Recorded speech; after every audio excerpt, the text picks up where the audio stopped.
ನಮಸ್ಕಾರ ವಿದ್ಯಾರ್ಥಿಗಳೇ. ಇವತ್ತು ನಾವು ನಮ್ಮ ಸ್ಪರ್ಧಾತ್ಮಕ ಪರೀಕ್ಷೆಗಳಿಗೆ ಯಾವ ಥರ ನಾವು ನ್ಯೂಸ್ ಪೇಪರ್ಗಳನ್ನು ಓದಬೇಕು ಅನ್ನೋದನ್ನು ನಾವಿವತ್ತು ತಿಳ್ಕೊಳ್ಳೋಣ, ಅರ್ಥ ಮಾಡ್ಕೊಳ್ಳೋಣ. ಯಾವ ಥರ ನ್ಯೂಸ್ ಪೇಪರ್ಗಳನ್ನು ನಾವು ಓದಬೇಕಾಗತ್ತೆ, ಓಕೆ.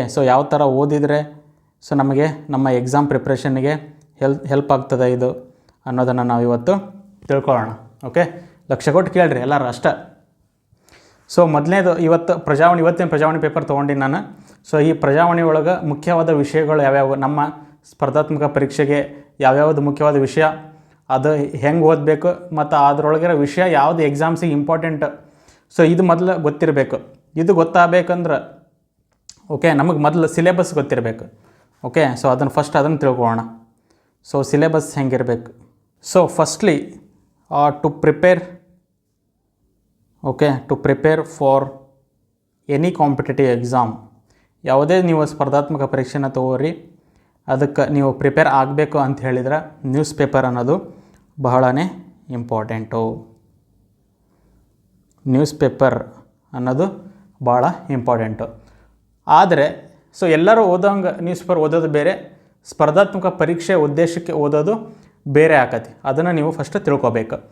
ಅದನ್ನು ತಿಳ್ಕೊಬೇಕು ಅಂತ ಹೇಳಿದ್ರೆ ಮೊದಲು ನೀವು ಯಾವ ಪರೀಕ್ಷೆಗೆ ಓದಬೇಕು ಅನ್ನೋ ಕ್ಲಾರಿಟಿ ನಿಮಗಿರಬೇಕು, okay. Clarity to prepare for a particular exam, ಯಾವ ನಿರ್ದಿಷ್ಟವಾದ ಪರೀಕ್ಷೆಗೆ ನಾನು ತಯಾರಿ ನಡೆಸಬೇಕು ಅನ್ನೋದು ನಿಮ್ಮಲ್ಲಿ ಒಂದು ಕ್ಲಾರಿಟಿ ಇರಬೇಕು. Should I prepare for UPSC IAS IPS exam, ಇದಕ್ಕೆ ಪ್ರಿಪೇರ್ ಆಗಬೇಕಾ ನಾನು, ಇಲ್ಲ KAS ಎಕ್ಸಾಮಿಗೆ ಪ್ರಿಪೇರ್ ಆಗಬೇಕಾ, ಅಥವಾ ನಾನು KPSCಯ ಹಲವಾರು ಪರೀಕ್ಷೆಗಳಿದಾವಲ್ಲ, ಏನೇನು PDO exams, okay, FDA exams, okay, SDA ಎಕ್ಸಾಮ್ಸ್ಗಳು, ಈ ಥರ KPSC ಬೇರೆ ಬೇರೆ ಎಕ್ಸಾಮ್ಸ್ಗಳಿದ್ದಾವೆ. ಅದಾದಮೇಲೆ ಪೊಲೀಸ್ ಡಿಪಾರ್ಟ್ಮೆಂಟಲ್ಲಿ PSI ಇದೆ. ಹಿಂಗೆ ಯಾವ ಪರೀಕ್ಷೆ ನೀವು ಓದಾತ್ತೀರಿ ಅದನ್ನು ನೀವು ಫಸ್ಟ್ ಅರ್ಥ ಮಾಡ್ಕೋಬೇಕು. ಅದು ನಿಮಗೆ ಅರ್ಥ ಆಯಿತು ಅಂದ್ರೆ ಅದಕ್ಕೆ ತಕ್ಕಂಗೆ ನೀವು ನ್ಯೂಸ್ ಪೇಪರ್ ಓದಬೇಕಾಗತ್ತೆ. ಎಲ್ಲ ಹುಚ್ಚರಂಗೆ ಎಲ್ಲದಕ್ಕೂ ಒಂದೇ ಥರ ಓದೋದಲ್ಲ. ಬೇರೆ ಬೇರೆ ಎಕ್ಸಾಮಿಗೆ ಬೇರೆ ಬೇರೆ ಡಿಮ್ಯಾಂಡ್ ಅದಾವೆ, ಅದನ್ನು ಅರ್ಥ ಮಾಡ್ಕೋಬೇಕು. ಒಂದೇದ್ದು ಅದಕ್ಕೆ ತಕ್ಕಂಗೆ ನಾವು ದಿನಪತ್ರಿಕೆನ ಓದಬೇಕಾಗತ್ತೆ. ಅದನ್ನು ಫಸ್ಟ್ ತಿಳ್ಕೊಬೇಕು ನೀವು, ಓಕೆ. ನಾನು ಇವತ್ತು ಹೇಳ್ತೀನಿ ಎಲ್ಲ ಪರೀಕ್ಷೆಗಳಿಗೆ. ಮೊದಲನೇದಾಗಿ UPSC IAS ಮತ್ತು KAS ಪರೀಕ್ಷೆಗೆ ಹೆಂಗೆ ಓದಬೇಕು ದಿನಪತ್ರಿಕೆ. ಅದಾದಮೇಲೆ KPSC ಉಳಿದಿರೋ group B group C exams ಏನದಾವಲ್ಲ ಅದಕ್ಕೆ ಹೆಂಗೆ ಓದಬೇಕು, ಓಕೆ. ಇವೆಲ್ಲ ಸೇಮ್ ಆಲ್ಮೋಸ್ಟ್. PSI ಮತ್ತು ಬೇರೆ ಬೇರೆ KPSC ಎಕ್ಸಾಮಿಗೆ ಓದೋ ರೀತಿ ಒಂದು, KAS IAS ಎಕ್ಸಾಮಿಗೆ ಓದೋದು ರೀತಿ ಇನ್ನೊಂದು. ಅವು ಎರಡೂ ನಾನು ಹೇಳ್ತೀನಿ ನಿಮಗೆ. ಆದರೆ ನೀವು ಯಾವ ಪರೀಕ್ಷೆಗೆ ಪ್ರಿಪೇರ್ ಆಗಬೇಕು ಅನ್ನೋ ಕ್ಲಾರಿಟಿ ಅದು ನಿಮ್ಗೆ ಬಿಟ್ಟು, ಅದು ತೀರ್ಮಾನ ನೀವೇ ಮಾಡ್ಕೋಬೇಕು, ಓಕೆ. ಇದು ಒಂದು ಸ್ಟೆಪ್. ನೆಕ್ಸ್ಟ್ ಸೆಕೆಂಡ್ ಸ್ಟೆಪ್, ನಿಮಗೇನು ಗೊತ್ತಿರಬೇಕು ಅಂತ ಹೇಳಿದ್ರೆ, ನೀವು ಯಾವ ಪರೀಕ್ಷೆ ಓದಬೇಕು ಅಂತಿದ್ದೀರಲ್ಲ ಅದ್ರದ್ದು ಸಿಲೆಬಸ್ ಗೊತ್ತಿರ್ಬೇಕು ನಿಮಗೆ, ಓಕೆ. ಅದ್ರ ಸಿಲೆಬಸ್ ನಿಮಗೆ ಬೈಹಾರ್ಟ್ ಆಗಿರಬೇಕು, ಓಕೆ. ಬೈಹಾರ್ಟ್ ಮಾಡ್ಕೋಬೇಕು ನೀವು. ಸಿಲೆಬಸ್ ಅಂದರೆ ಡೈಲಿ ಓದಿ ಸಿಲೆಬಸ್ ತಿಳ್ಕೊಬೇಕು. ಏನೇನೈತೆ ಸಿಲೆಬಸ್ ಒಳಗೆ, UPSC ಎಕ್ಸಾಮ್ ಒಳಗೆ ಪ್ರಿಲಿಮ್ಸ್ ಸಿಲೆಬಸ್ ಏನೈತಿ, ಓಕೆ. ಆಮೇಲೆ ಮೇನ್ಸ್ ಸಿಲೆಬಸ್ ಏನೈತಿ, ಇದನ್ನು ತಿಳ್ಕೊಂಡಿರ್ಬೇಕು ನೀವು. ಇದನ್ನು ತಿಳ್ಕೊಂಡಿದ್ದೀರಪ್ಪ ಅಂದ್ರೆ ನೀವು ದಿನಪತ್ರಿಕೆ ಓದುವಾಗ ನೀವು ಈ ಒಂದು ಟಾಪಿಕ್ಸ್ಗಳಿಗೆ ಲಿಂಕ್ ಮಾಡ್ತೀರಿ. ಸಪೋಸ್ ಪ್ರಿಲಿಮ್ಸ್ ಒಳಗೆ ಒಂದು ಟಾಪಿಕ್ ಐತೆ ಅನ್ಕೋರಿ, ನ್ಯಾಷನಲ್ ಇಂಪಾರ್ಟೆಂಟ್ ಈವೆಂಟ್ಸ್ ಅಂಥೇಳಿ ಐತೆ ಅಂತ ತಿಳ್ಕೊರಿ. ಅವಾಗ ನೀವು ದಿನಪತ್ರಿಕೆ ಓದುವಾಗ ಯಾವುದಾದ್ರೂ ನ್ಯಾಷನಲ್ ಇಂಪಾರ್ಟೆಂಟ್ ಇವೆಂಟ್ ಇತ್ತಪ್ಪ ಅಂದ್ರೆ ಅದಕ್ಕೆ ಲಿಂಕ್ ಮಾಡ್ತೀರಾ, ಅದನ್ನು ತಿಳ್ಕೊತೀರಾ. ಅದೇ ಥರ ಮೇನ್ಸ್ ಒಳಗೆ ಸಿಕ್ಕಾಪಟ್ಟೆ ಸಿಲೆಬಸ್ ಐತಿ. ಉದಾಹರಣೆಗೆ ಸೊಸೈಟಿ, ಓಕೆ. ಈ ಸೊಸೈಟಿ ಒಳಗೆ ಕ್ಯಾಸ್ಟ್ ಸಿಸ್ಟಮ್ ಅಂಥೇಳಿ ಬರ್ತೈತಿ, ಓಕೆ.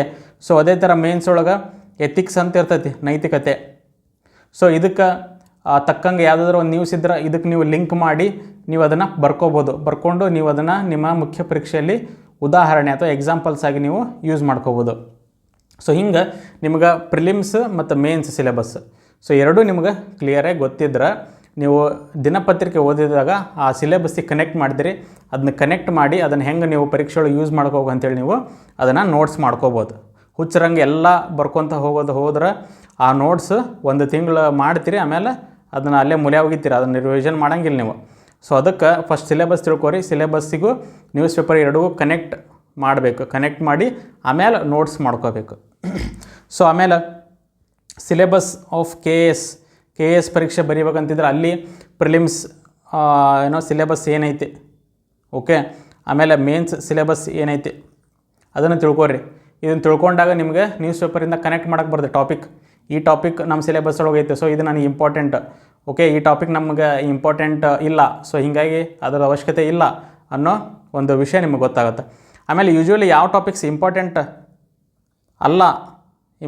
ಅಲ್ಲ ಅಂತ ಹೇಳಿದರೆ, ಯಾವ ಟಾಪಿಕ್ ಯೂಶ್ವಲಿ ಎಲ್ಲ ಜನ ಕುತೂಹಲದಿಂದ ನೋಡ್ತಾರಲ್ಲ, ಯಾವ ಟಾಪಿಕ್ ಅವ? ಮೂವೀಸ್. ಎಲ್ರಿಗೂ ಕುತೂಹಲ ರೀ ಮೂವೀಸ್. ಓಕೆ, ಇವತ್ತು ಯಾವ ಹೀರೋಯಿನ್ ಏನು ಮಾಡತ್ತಾಳ, ಆಕೆ ಮನ್ಯಾಗ ಏನು ತಿಂಡಿ ಮಾಡ್ಯಾಳ, ಇಂಥವು ಏನು ನ್ಯೂಸ್ ಇರ್ತಾವಳ ಆಕೆ, ಅಥವಾ ಯಾರು ಹೀರೋಯಿನ್ ಮಧ್ಯೆ ಏನಾದರೂ ಪ್ಯಾರ್ ಕೆ ಕಹಾನಿ ಬಂತು. ಸೊ ಇಂಥ ನ್ಯೂಸ್ಗಳು ಎಲ್ರಿಗೂ ಕುತೂಹಲ. ಆದರೆ ಸ್ಪರ್ಧಾತ್ಮಕ ಪರೀಕ್ಷೆ ಓದೋ ನಮ್ಮಂಥರಿಗೆ ಅದು ಅಂಥ ಕುತೂಹಲ ಬೇಡ, ಅಂಥದ್ದು ನಮಗೆ ಯೂಸ್ಲೆಸ್. ಓಕೆ, ಇದು ಮೂವೀಸ್. ಆಮೇಲೆ ಇನ್ನೊಂದು ಪೊಲಿಟಿಕ್ಸ್, ಓಕೆ, ರಾಜಕೀಯ ಸುದ್ದಿಗಳು. ರಾಮಯ್ಯ ಅಣ್ಣಗೆ ಹಿಂಗೆ ಬೈದ, ಓಕೆ, ಅಪ್ಪ ಮಗುಗೆ ಹಿಂಗಂದ, ಓಕೆ, ಸೊ ಈ ಥರದ ನ್ಯೂಸ್ಗಳು ಪೊಲಿಟಿಕ್ಸ್ ರಿಲೇಟೆಡ್ ಇಂಥವು ನಮಗೆ ಬೇಡ. ಓಕೆ, ಸೊ ಅದಕ್ಕೆ ಮೊದಲು ನೀವು ಸ್ಪರ್ಧಾತ್ಮಕ ಪರೀಕ್ಷೆಯ ಒಂದು ಇದನ್ನು ಡಿಮ್ಯಾಂಡ್ ಅರ್ಥ ಮಾಡ್ಕೊರಿ, ಸಿಲೆಬಸ್ನ ಅರ್ಥ ಮಾಡ್ಕೊರಿ. ಫಸ್ಟ್ ನೀವು ನೋಡ್ಬೇಕಾಗಿರೋದು ಸಿಲೆಬಸ್. ಓಕೆ, ಅದಾದಮೇಲೆ ನೀವು ನೋಡಬೇಕಾಗಿರೋದು ಏನು? Previous year questions. Syllabus first plus previous year questions, ಹಳೆಯ ಪ್ರಶ್ನೆ ಪತ್ರಿಕೆಗಳು. ಸೊ ಇವನ್ನ ನೋಡಿದಿರಪ್ಪ ಅಂತ. ಸೊ ಯಾಕಂತ ಹೇಳ್ತೀನಿ ಹೇಳಿ, ಸಿಲೆಬಸ್ ನೋಡಿದ್ರೆ ನಿಮಗೆ ಯಾವ ಟಾಪಿಕ್ ರಿಲೇಟ್ ಮಾಡೋಂಗೆ ಗೊತ್ತಾಗುತ್ತೆ. ಒಂದೇದ್ದು ಪ್ರಿವಿಯಸ್ ಇಯರ್ ಕ್ವಶನ್ ಯಾಕೆ ನೋಡ್ಬೇಕಂತ ಹೇಳಿದ್ರೆ, ಅಲ್ಲಿ ಬಂದಿರೋ ಟಾಪಿಕ್ ಒಳಗೆ ಕ್ವಶನ್ಸ್ ಹೆಂಗೆ ಬರಾಕತ್ತವ. ಓಕೆ, ಸೊ ಅವ್ರೇನು ನ್ಯೂಸ್ ಒಳಗೆ ಇದ್ದಿದ್ದನ್ನು ಕೇಳ್ತವ್ರ, ಅಥವಾ ಅದ್ರ ಹಿನ್ನೆಲೆ ಅಥವಾ ಬ್ಯಾಕ್ಗ್ರೌಂಡ್, ಅದ್ರ ಬ್ಯಾಕ್ಗ್ರೌಂಡ್ ಏನಾದರೂ ಕೇಳಕತ್ತಾರೋ ಅಲ್ಲಿ. ಸೊ ಇದು ನಮಗೆ ಭಾಳ ಮುಖ್ಯ ತಿಳ್ಕೊಳಕ್ಕೆ. ಸೊ ಅದಕ್ಕೋಸ್ಕರ ಸಿಲೆಬಸ್ ಜೊತೆಗೆ ಪ್ರಿವಿಯಸ್ ಇಯರ್ ಕ್ವಶನ್ಸ್ ತಿಳ್ಕೊರಿ. ಆಮೇಲೆ ಯಾವುದನ್ನು ಬಿಡಬೇಕು ಅಂದ್ರೆ ಮೂವಿ, ಚಲನಚಿತ್ರಗಳು, ಓಕೆ, ಅದನ್ನು ಬಿಡಬೇಕು. ಪೊಲಿಟಿಕ್ಸ್, ರಾಜಕೀಯ, ಅದನ್ನು ಬಿಡಬೇಕು. ಓಕೆ, ಯಾವ್ಯಾವುದು ನ್ಯೂಸ್ಗಳು ಯೂಶ್ವಲಿ ಸೆನ್ಸೇಷನ್ಸ್ ಕ್ರಿಯೇಟ್ ಮಾಡ್ತಾವಲ್ಲ, ಇವತ್ತು ನಮ್ಮ ಸಮಾಜದೊಳಗೆ ಏನೇನು ಸೆನ್ಸೇಷನ್ಸ್ ಕ್ರಿಯೇಟ್ ಮಾಡ್ತಾವೆ. ಓಕೆ, ಅವನ ಹೀರೋ ಅವನ ಗರ್ಲ್ಫ್ರೆಂಡನ್ನ ಯಾರೋ ಮೆಸೇಜ್ ಮಾಡಿದ್ರೆ, ಮಿಸ್ಸಾಗಿ ಏನೋ ಹೊಲಸು ಮೆಸೇಜ್ ಮಾಡಿದ್ರು, ಅವನು ಹೋಗಿ ಅವನ್ನ ಕೊಲೆ ಮಾಡ್ದ ಅನ್ನೋದು ಓಕೆ ತಿಳ್ಕೊಬೇಕು. ಆದ್ರೆ ಹಂಗಂತೇಳಿ ಕುಟ್ಟಿದ್ದ ದಿನ ಹೆಂಗೆ ಕೊಡ್ತಾರಲ್ಲ, ಅವ್ರಂಗೆ ನೀವು ಕುಟ್ಕೊಂತ ಕುಂತ್ರಿ ಅಂದ್ರೆ ಅಲ್ಲೇ ಕುಟ್ಕೊಂತಾನೆ ಕುಂದ್ರೋಗೋದು ನೀವು, ಮುಂದಂತರೂ ಬರೋಂಗಿಲ್ಲ. ಅದಕ್ಕೋಸ್ಕರ ಇಂಥ ಸೆನ್ಸೇಷನ್ಸ್ ನ್ಯೂಸ್ಗಳನ್ನು ಅವಾಯ್ಡ್ ಮಾಡ್ಕೊರಿ. ಓಕೆ, ಸೊ ಅದಕ್ಕೆ ಫಸ್ಟ್ ಸಿಲೆಬಸ್, ನಿಮ್ಮ ಪ್ರಿವಿಯಸ್ ಇಯರ್ ಕ್ವಶನ್ಸ್ ಬಗ್ಗೆ ತಿಳ್ಕೊರಿ. ಆಮೇಲೆ ಒಂದು ಸಾರಿ ಯಾವುದೇ ಒಂದು ನ್ಯೂಸ್ ಆಗಲಿ, ನೀವು ಅದನ್ನು ಒಂದು ನಿಮ್ಮ ಮನಸ್ಸಾಕ್ಷಿಯಿಂದ ಒಂದು ಸ್ವಲ್ಪ ಕೇಳಿರಿ ಅದನ್ನು, ಇದು ನನಗೆ ಯಾವ ರೀತಿ ಉಪಯೋಗ ಆಗುತ್ತೆ, ನನ್ನ ಬುದ್ಧಿಶಕ್ತಿಯನ್ನು ಹೆಚ್ಚಿಸಲಿಕ್ಕೆ ಇದೇನಾದರೂ ನನಗೆ ಸಹಾಯ ಆಕತ್ತೇನ, ಅದು ಸಹಾಯ ಆದ್ರೆ ಅದನ್ನ ಬಗ್ಗೆ ತಿಳ್ಕೊರಿ, ಇಲ್ಲಾಂದ್ರೆ ಅದನ್ನು ಅಲ್ಲೇ ಮುಚ್ಚಾಕ್ಬಿಡ್ರಿ ಅಷ್ಟೇ. ಇಷ್ಟು ತಿಳ್ಕೊರಿ. ಸೊ ನೆಕ್ಸ್ಟ್ ಈಗ ನಾನು ಇವತ್ತಿಂದ ಪ್ರಜಾವಾಣಿ ಪೇಪರ್ ತೊಗೊಂಡಿನಿ. ಸೊ ಇವತ್ತು ಪ್ರಜಾವಾಣಿ ಪೇಪರ್ನಾಗ ಒಂದಿಷ್ಟು ಮುಖ್ಯವಾದ ವಿಷಯಗಳು, ನಮ್ಮ ಸ್ಪರ್ಧಾತ್ಮಕ ಪರೀಕ್ಷೆ ಯಾವುದು ಇಂಪಾರ್ಟೆಂಟು, ಅದನ್ನು ಹೆಂಗೆ ಪ್ರಿಪೇರ್ ಆಗಬೇಕು ಅನ್ನೋದು ಡೀಟೇಲಾಗಿ ಹೇಳ್ತೀನಿ, ಕೇಳಿಸ್ಕೊರಿ. ಸೊ ಇಲ್ಲಿ ಪ್ರಜಾವಾಣಿ ಒಂದನೇದೈತಿ, ಹುಟ್ಟೂರಿನ ಸರ್ಕಾರಿ ಶಾಲೆಗೆ 14 ಕೋಟಿ ವೆಚ್ಚದ ಕಟ್ಟಡ ಅಂಥೇಳಿ ಇದೆ. ಓಕೆ, ಇವರು ಡಾಕ್ಟರ್ HM ವೆಂಕಟಪ್ಪ ಅಂಥೇಳಿ. ಸೊ ಈಗ ನೋಡಿರಿ, ಇಲ್ಲಿ ಕೊಟ್ಟಿರೋ ಟಾಪಿಕ್ ಏನೈತಲ್ಲ, ಇದು ಯಾವ ಪರೀಕ್ಷೆ ಒಳಗೆ ಎಲ್ಲೂ ನಿಮ್ಗೆ FDA PDO ಆಗಲಿ SDA ಆಗಲಿ PSC ಒಳಗೆ ನಿಮಗೇನು ಯಾರೂ ಇವ್ರದ್ದು ತೊಗೊಂಬಂದು ಕೇಳಂಗಿಲ್ಲ ಕ್ವಶನ್. ಇತ್ತೀಚೆಗೆ ಯಾರು ಹುಟ್ಟೂರಿನ ಸರ್ಕಾರಿ ಶಾಲೆ 14 ವೆಚ್ಚದ ಕಟ್ಟಿರೋರು ಅದನ್ನು ಕೇಳಂಗಿಲ್ಲ ಸರ್. ಕೇಳೋದು ಹೆಂಗೆ, ಇದನ್ನು ಆ್ಯಕ್ಚುಲಿ ಇಂಥ ಟಾಪಿಕ್ಗಳು ಈ PSI PDO FD SDA ಅವು ಉಪಯೋಗ ಇಲ್ಲಿದೆ. ಇದು ಎದಕ್ಕೆ ಉಪಯೋಗ ಅಂತ ಈಗ ಹೇಳ್ತೀನಿ ಕೇಳ್ರಿ. ಇಂಥವನ್ನು ನಾವು ಉದಾಹರಣೆಯಾಗಿ ನಮ್ಮ ಆನ್ಸರ್ ಒಳಗೆ ಯೂಸ್ ಮಾಡ್ಕೋಬೋದು. ಎಲ್ಲಿ? ಮುಖ್ಯ ಪರೀಕ್ಷೆಯಲ್ಲಿ, mains exam, KS IAS exam, mains exam ಇರ್ತಾವಲ್ಲ ಅಂತಲ್ಲಿ ಇದನ್ನು ಎಲ್ಲಿ ಎಕ್ಸಾಂಪಲಾಗಿ ಯೂಸ್ ಮಾಡ್ಕೋಬೋದು ನಾವು? ಎಥಿಕ್ಸ್ ಒಳಗೆ ಯೂಸ್ ಮಾಡ್ಕೋಬೋದು. ಓಕೆ, ನೈತಿಕತೆ ಒಳಗೆ ಯೂಸ್ ಮಾಡ್ಕೋಬೋದು. ಆ ನೈತಿಕತೆ ಒಳಗೆ ಅಲ್ಲಿ ಸೋಷಿಯಲ್ ರೆಸ್ಪಾನ್ಸಿಬಿಲಿಟಿ ಅಂಥೇಳಿ ಬರ್ತೈತಿ. ಓಕೆ, ಸಾಮಾಜಿಕ ಜವಾಬ್ದಾರಿ, ಅಲ್ಲಿ ನೀವು ಇದನ್ನು ಕೋಟ್ ಮಾಡ್ಬೋದು. ನಾವು ನಮ್ಮೂರ ಹುಟ್ಟಿ ಬೆಳೆದಿರ್ತೀವಿ, ನಮ್ಮೂರಿನ ಅಲ್ಲಿನ ರಿಸೋರ್ಸಸ್ಗಳನ್ನು ಏನು ನಾವು ಉಪಯೋಗ ಮಾಡ್ಕೊಂಡಿರ್ತೀವಿ, ನಮ್ಮ ಊರಿಗೆ ಏನೋ ವಾಪಸ್ ಕೊಡಬೇಕು ಅನ್ನೋ ಒಂದು ಸೋಷಿಯಲ್ ರೆಸ್ಪಾನ್ಸಿಬಿಲಿಟಿ, ಸಾಮಾಜಿಕ ಜವಾಬ್ದಾರಿ ಐತಿ ಅನ್ನೋ ತೋರಿಸ್ಬೇಕಲ್ಲ. ಸೊ ಆವಾಗ ನೀವು ಇಂತಹ ಉದಾಹರಣೆಗಳನ್ನು ಎಕ್ಸಾಂಪಲ್ಗಳಾಗಿ ಉಪಯೋಗಿಸ್ಕೋಬೋದು. ಅದಕ್ಕೆ ನಾನು ಹೇಳತ್ತೀನಿ, ನೀವು ಫಸ್ಟ್ ನಿಮಗೆ ಯಾವ ಎಕ್ಸಾಮ್ ಕ್ಲಿಯರ್ ಮಾಡ್ಕೋಬೇಕು ಅದ್ರದ್ದು ಗಮನ ಕೊಡ್ರಿ. ಯಾವ ಎಕ್ಸಾಮ್ ಕ್ಲಿಯರ್ ಆಗಬೇಕು ಅದಕ್ಕೆ ತಕ್ಕಂಗೆ ನ್ಯೂಸ್ ಪೇಪರ್ ಓದಬೇಕಿಲ್ಲ. ಸುಳ್ಳು ಹುಚ್ಚರಂಗೆ ಓದೋದಲ್ಲ. ಸೊ IAS KS ಆದರೆ ಇಂಥವು ಎಕ್ಸಾಂಪಲ್ಸ್ ತೊಗೋಬೋದು ನೀವು. PSA PD FD ಆದರೆ ಇಂಥ ನ್ಯೂಸ್ಗಳು ನಿಮಗೆ ಉಪಯೋಗ ಇಲ್ಲ ನಿಮ್ಮ ಎಕ್ಸಾಮ್ಸಿಗೆ. ಸೊ ಜಸ್ಟ್ ನೀವು ಓದ್ಕೊಂಡು ಹೋಗ್ಬೋದು ಅಷ್ಟೇ. ಸೊ ಆಮೇಲೆ ಇಲ್ಲಿ ನೋಡಿರಿ, SSLC ತೇರ್ಗಡೆಗೆ 33 ಅಂಕ ಅಂತೆ. ಓಕೆ, ಸೊ ಈ ಥರದ ನ್ಯೂಸ್ಗಳು ಯೂಶ್ವಲಿ ಮತ್ತು ನಾನು ಹೇಳ್ದಂಗೆ MCQ based, multiple choice questions based exams ಏನು ಇರ್ತಾವಲ್ಲ ಅಂಥವಕ್ಕೆ ಯೂಶ್ವಲಿ ಉಪಯೋಗ ಇಲ್ಲ ಇದು.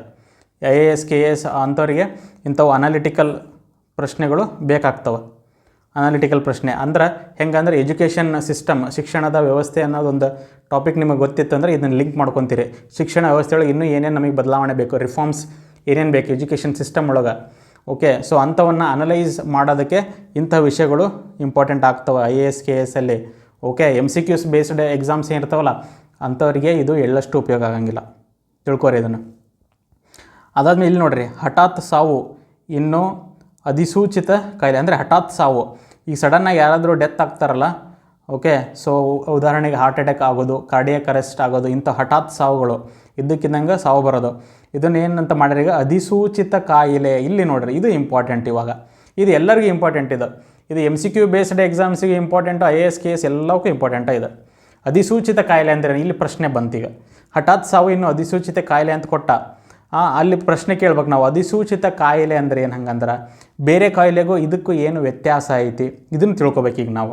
ಸೊ ಇಲ್ಲಿ ನೋಡಿರಿ, ಇಲ್ಲಿ ಕೊಟ್ಟಾನವ ಅಧಿಸೂಚಿತ ಕಾಯಿಲೆ ಅಂದ್ರೆ ಏನು ಅನ್ನೋದು. ಸೊ ಇಲ್ಲಿ ಅಧಿಸೂಚಿತ ಕಾಯಿಲೆ ಅಂತ ಏನು ಕೊಟ್ಟಾನಲ್ಲ, ಇದು ನಮಗೆ ಇಂಪಾರ್ಟೆಂಟ್ ಆಗೋದು ನಮ್ಮ ಎಕ್ಸಾಮಿಗೆ. ಸೊ ಹಿಂಗೆ ಇದು ಎಸ್ಪೆಷಲಿ ಎಲ್ಲಿ ಹೆಲ್ತ್ ಒಳಗೆ ಬರ್ತದೆ ನಮಗೆ. ಹೆಲ್ತ್ ಎಲ್ಲ ಎಕ್ಸಾಮ್ಸಿಗೆ important, and even IAS KS ಅಲ್ಲೂ ಮೇನ್ಸ್ ಒಳಗೂ ಸಹಿತ ಇಂಪಾರ್ಟೆಂಟ್ ಇದೆ. ಓಕೆ, ಇಲ್ಲಿ ಅಧಿಸೂಚಿತ ಕಾಯಿಲೆ ಅಂದರೆ ನೋಟಿಫೈಡ್ ಡಿಸೀಸ್ ಅಂತ ಹೇಳ್ತೇವೆ ಇಂಗ್ಲೀಷ್ ಒಳಗೆ, ನೋಟಿಫೈಡ್ ಡಿಸೀಸ್. ಸೊ ಹಂಗಂದ್ರೆ ನೋಟಿಫೈಡ್ ಡಿಸೀಸ್ ಅಂದ್ರೆ ಏನು ಅದನ್ನ ಇಲ್ಲೇ ಕೊಟ್ಬಿಟ್ಟ ನಾವು. ಓಕೆ, ಸೊ ಹಿಂಗೆ ತಿಳ್ಕೊರಿ. ಆಮೇಲೆ ಅಧಿಸೂಚಿತ ಕಾಯಿಲೆಗೂ ನಾರ್ಮಲ್ ಕಾಯಿಲೆ, ಅಧಿಸೂಚಿತ ಅಂದ್ರೆ ನೋಟಿಫೈ ಮಾಡಲಿಲ್ಲಪ್ಪ ಅಂದ್ರೆ ಏನು ವ್ಯತ್ಯಾಸ. ಓಕೆ, ಅದಕ್ಕೆ ಬೇಕಾದಂಥ ಒಂದು ಎಕ್ಸ್ಪೆಂಡಿಚರ್ ಸಿಗಲಿಕ್ಕಿಲ್ಲ, ಇನ್ಫ್ರಾಸ್ಟ್ರಕ್ಚರ್ ಅದಕ್ಕೆ ಸಿಗಲಿಕ್ಕಿಲ್ಲ, ಆಮೇಲೆ ಸರ್ಕಾರದ ಹತ್ರ ಅದರದ್ದು ಡಾಟಾ ಇರಂಗಿಲ್ಲ. ಸೊ ಈ ಥರ ವ್ಯತ್ಯಾಸ ತಿಳ್ಕೊರಿ. ಅಧಿಸೂಚಿತ ಕಾಯಿಲೆಗೆ ಏನು ವ್ಯತ್ಯಾಸ, ಅಧಿಸೂಚಿತ ಮಾಡದೇ ಇರೋ ಕಾಯಿಲೆಗೆ ಏನು ವ್ಯತ್ಯಾಸ. ಸೊ ಇಂಥವು ನಮ್ಮ ಎಕ್ಸಾಮ್ಸಿಗೆ ಇಂಪಾರ್ಟೆಂಟ್ ಆಗ್ತವೆ. ಸೊ ಆಮೇಲೆ ಇಲ್ಲಿ ನೋಡಿರಿ, ಜನಗಣತಿ ಜನರಿಂದಲೇ ದತ್ತಾಂಶಕ್ಕೆ ಪೋರ್ಟಲ್ ಅಂತ ಐತಿ. ಸೊ ಇಲ್ಲಿ ಏನು ತಿಳ್ಕೊಬೇಕು ನಾವು, ಇಲ್ಲಿ ಕೊಟ್ಟಿರೋ ನ್ಯೂಸಿಗಿಂತ ನಮಗೆ ಬೇಕಾಗಿರೋದು ಜನಗಣತಿ ಅಂದ್ರೆ ಏನು, ಜನಗಣತಿ ಶುರುವಾಗಿದ್ದು ಯಾವಾಗ, ಜನಗಣತಿ ಎಷ್ಟು ವರ್ಷಕ್ಕೊಮ್ಮೆ ನಡೀತತಿ, ಜನಗಣತಿ ಒಳಗೆ ಏನೇನು ಡಾಟಾಗಳನ್ನ ಕಲೆಕ್ಟ್ ಮಾಡ್ಕೊತಾರ. ಓಕೆ, ಇಂಥವು ನಮಗೆ ಇಂಪಾರ್ಟೆಂಟ್. ಆಮೇಲೆ ಜನಗಣತಿ ಇದು ನಮ್ಮ ಸಂವಿಧಾನದಲ್ಲಿ ಮೆನ್ಷನ್ ಮಾಡೈತೋ ಅಥವಾ ಯಾವುದಾದ್ರೂ ಕಾನೂನೊಳಗೆ ಮೆನ್ಷನ್ ಮಾಡಿದಾರೋ ಜನಗಣತಿ ಮಾಡಬೇಕು ಅನ್ನೋದು, ಇದನ್ನು ತಿಳ್ಕೊಬೇಕು. ಅಂದ್ರೆ ಒಂದು ಏನೋ ವಿಷಯ ಐತಿ ಅಂದ್ರೆ ಅದ್ರದ್ದು ಹಿನ್ನೆಲೆಗೆ ಹೋಗ್ಬೇಕು, ನೀವು ಬ್ಯಾಕ್ಗ್ರೌಂಡಿಗೆ ಹೋಗ್ಬೇಕು, ಅದರ ಇತಿಹಾಸ ತಿಳ್ಕೊಬೇಕು. ಅದು ಯಾವಾಗಿಂದ ಶುರು ಆಯ್ತು, ಯಾರು ಶುರು ಮಾಡಿದ್ರು, ಯಾವ ಕಾನೂನೊಳಗೆ ಕೊಟ್ಟಾರಿದ್ದು ಜನಗಣತಿ, ನಮ್ಮ ಸಂವಿಧಾನದೊಳಗೆ ಏನಾರ ಮೆನ್ಷನ್ ಆಗೈತೇನೆ, ಇದು ಎಷ್ಟು ವರ್ಷಕ್ಕೊಮ್ಮೆ ಜನಗಣತಿ ಆಕತಿ, ಇದರ ಹಿನ್ನೆಲೆಯನ್ನು ನೀವು ಸಂಪೂರ್ಣವಾಗಿ ತಿಳ್ಕೊಬೇಕು. So you should do 360 degree research. 360 degree research ಮಾಡಿರಿ ಜನಗಣತಿ ಮೇಲೆ. ಹೆಂಗೆ ಮಾಡೋದು ಈಗ? ಸೊ ಈಗ ನ್ಯೂಸ್ ಓದ್ತಿರ್ತೀವಿ, ನೀವು ಜನಗಣತಿ ಜನರಿಂದಲೇ ಪೋರ್ಟಲ್ ಓದಿದ್ರಿ, ಬಟ್ ಈಗ ಜನಗಣತಿ ಹಿನ್ನೆಲೆ ತಿಳ್ಕೊಬೇಕಲ್ಲ, ಅದು ಹೆಂಗೆ ತಿಳ್ಕೊತೀರಿ? ಅದನ್ನ ಹೆಂಗೆ ತಿಳ್ಕೊಬೇಕಂದ್ರೆ ನಿಮ್ಮ ಮೊಬೈಲ್ನಾಗ ಹೋಗಬೇಕು, ಗೂಗಲ್ನಾಗ ಹೋಗಿ ಹೊಡಿಬೇಕು ಸೆನ್ಸಸ್, ಜನಗಣತಿ ಅಥವಾ ಸೆನ್ಸಸ್ ಅಂತ ಹೊಡೆದ್ರೆ, ಸೆನ್ಸಸ್ ಫಾರ್ UPSC ಎಕ್ಸಾಮ್ ಅಥವಾ KS ಎಕ್ಸಾಮ್ ಅಂತೇಳಿ ಹೊಡೆದ್ರಿ ಅಂದ್ರೆ ಅಲ್ಲಿ 108 ಇನ್ಸ್ಟಿಟ್ಯೂಷನ್ ನೋಟ್ಸ್ ಮಾಡಿರ್ತಾರೆ, ಅಲ್ಲಿ ನಿಮಗೆ ಲಿಂಕ್ ಸಿಗ್ತಾವೆ. ಅದರ 1-2-3 ನೀವು ಓಪನ್ ಮಾಡಿ ಓದಿದ್ರಿ ಅಂದ್ರೆ ನಿಮಗೆ ಜನಗಣತಿ ಅಥವಾ ಸೆನ್ಸಸ್ ಬಗ್ಗೆ ಕಂಪ್ಲೀಟ್ ಇನ್ಫಾರ್ಮೇಷನ್ ಅದ್ರಾಗ ಸಿಗ್ತತಿ. ಸೊ ಹಿಂಗೆ ನೀವು ವರ್ಕ್ ಮಾಡಬೇಕು, ಪೇಪರ್ ಓದ್ಕೊಂತ ಸುಮ್ಮನೆ ಹೋಗೋದಲ್ಲ, ಅದ್ರ ಹಿನ್ನೆಲೆ ತಿಳ್ಕೊಬೇಕು, ವಿಷಯದ ಹಿನ್ನೆಲೆ ತಿಳ್ಕೊಬೇಕು. ಫಸ್ಟ್ ಆಫ್ ಆಲ್ ಈ ಜನಗಣತಿ ನಮ್ಮ ಕಾಂಪಿಟೇಟಿವ್ ಎಕ್ಸಾಮಿಗೆ ಇಂಪಾರ್ಟೆಂಟ್ ಹೆಂಗೆ, ಅದು ನಿಮಗೆ ಸಿಲೆಬಸ್ ಗೊತ್ತಿರಬೇಕು.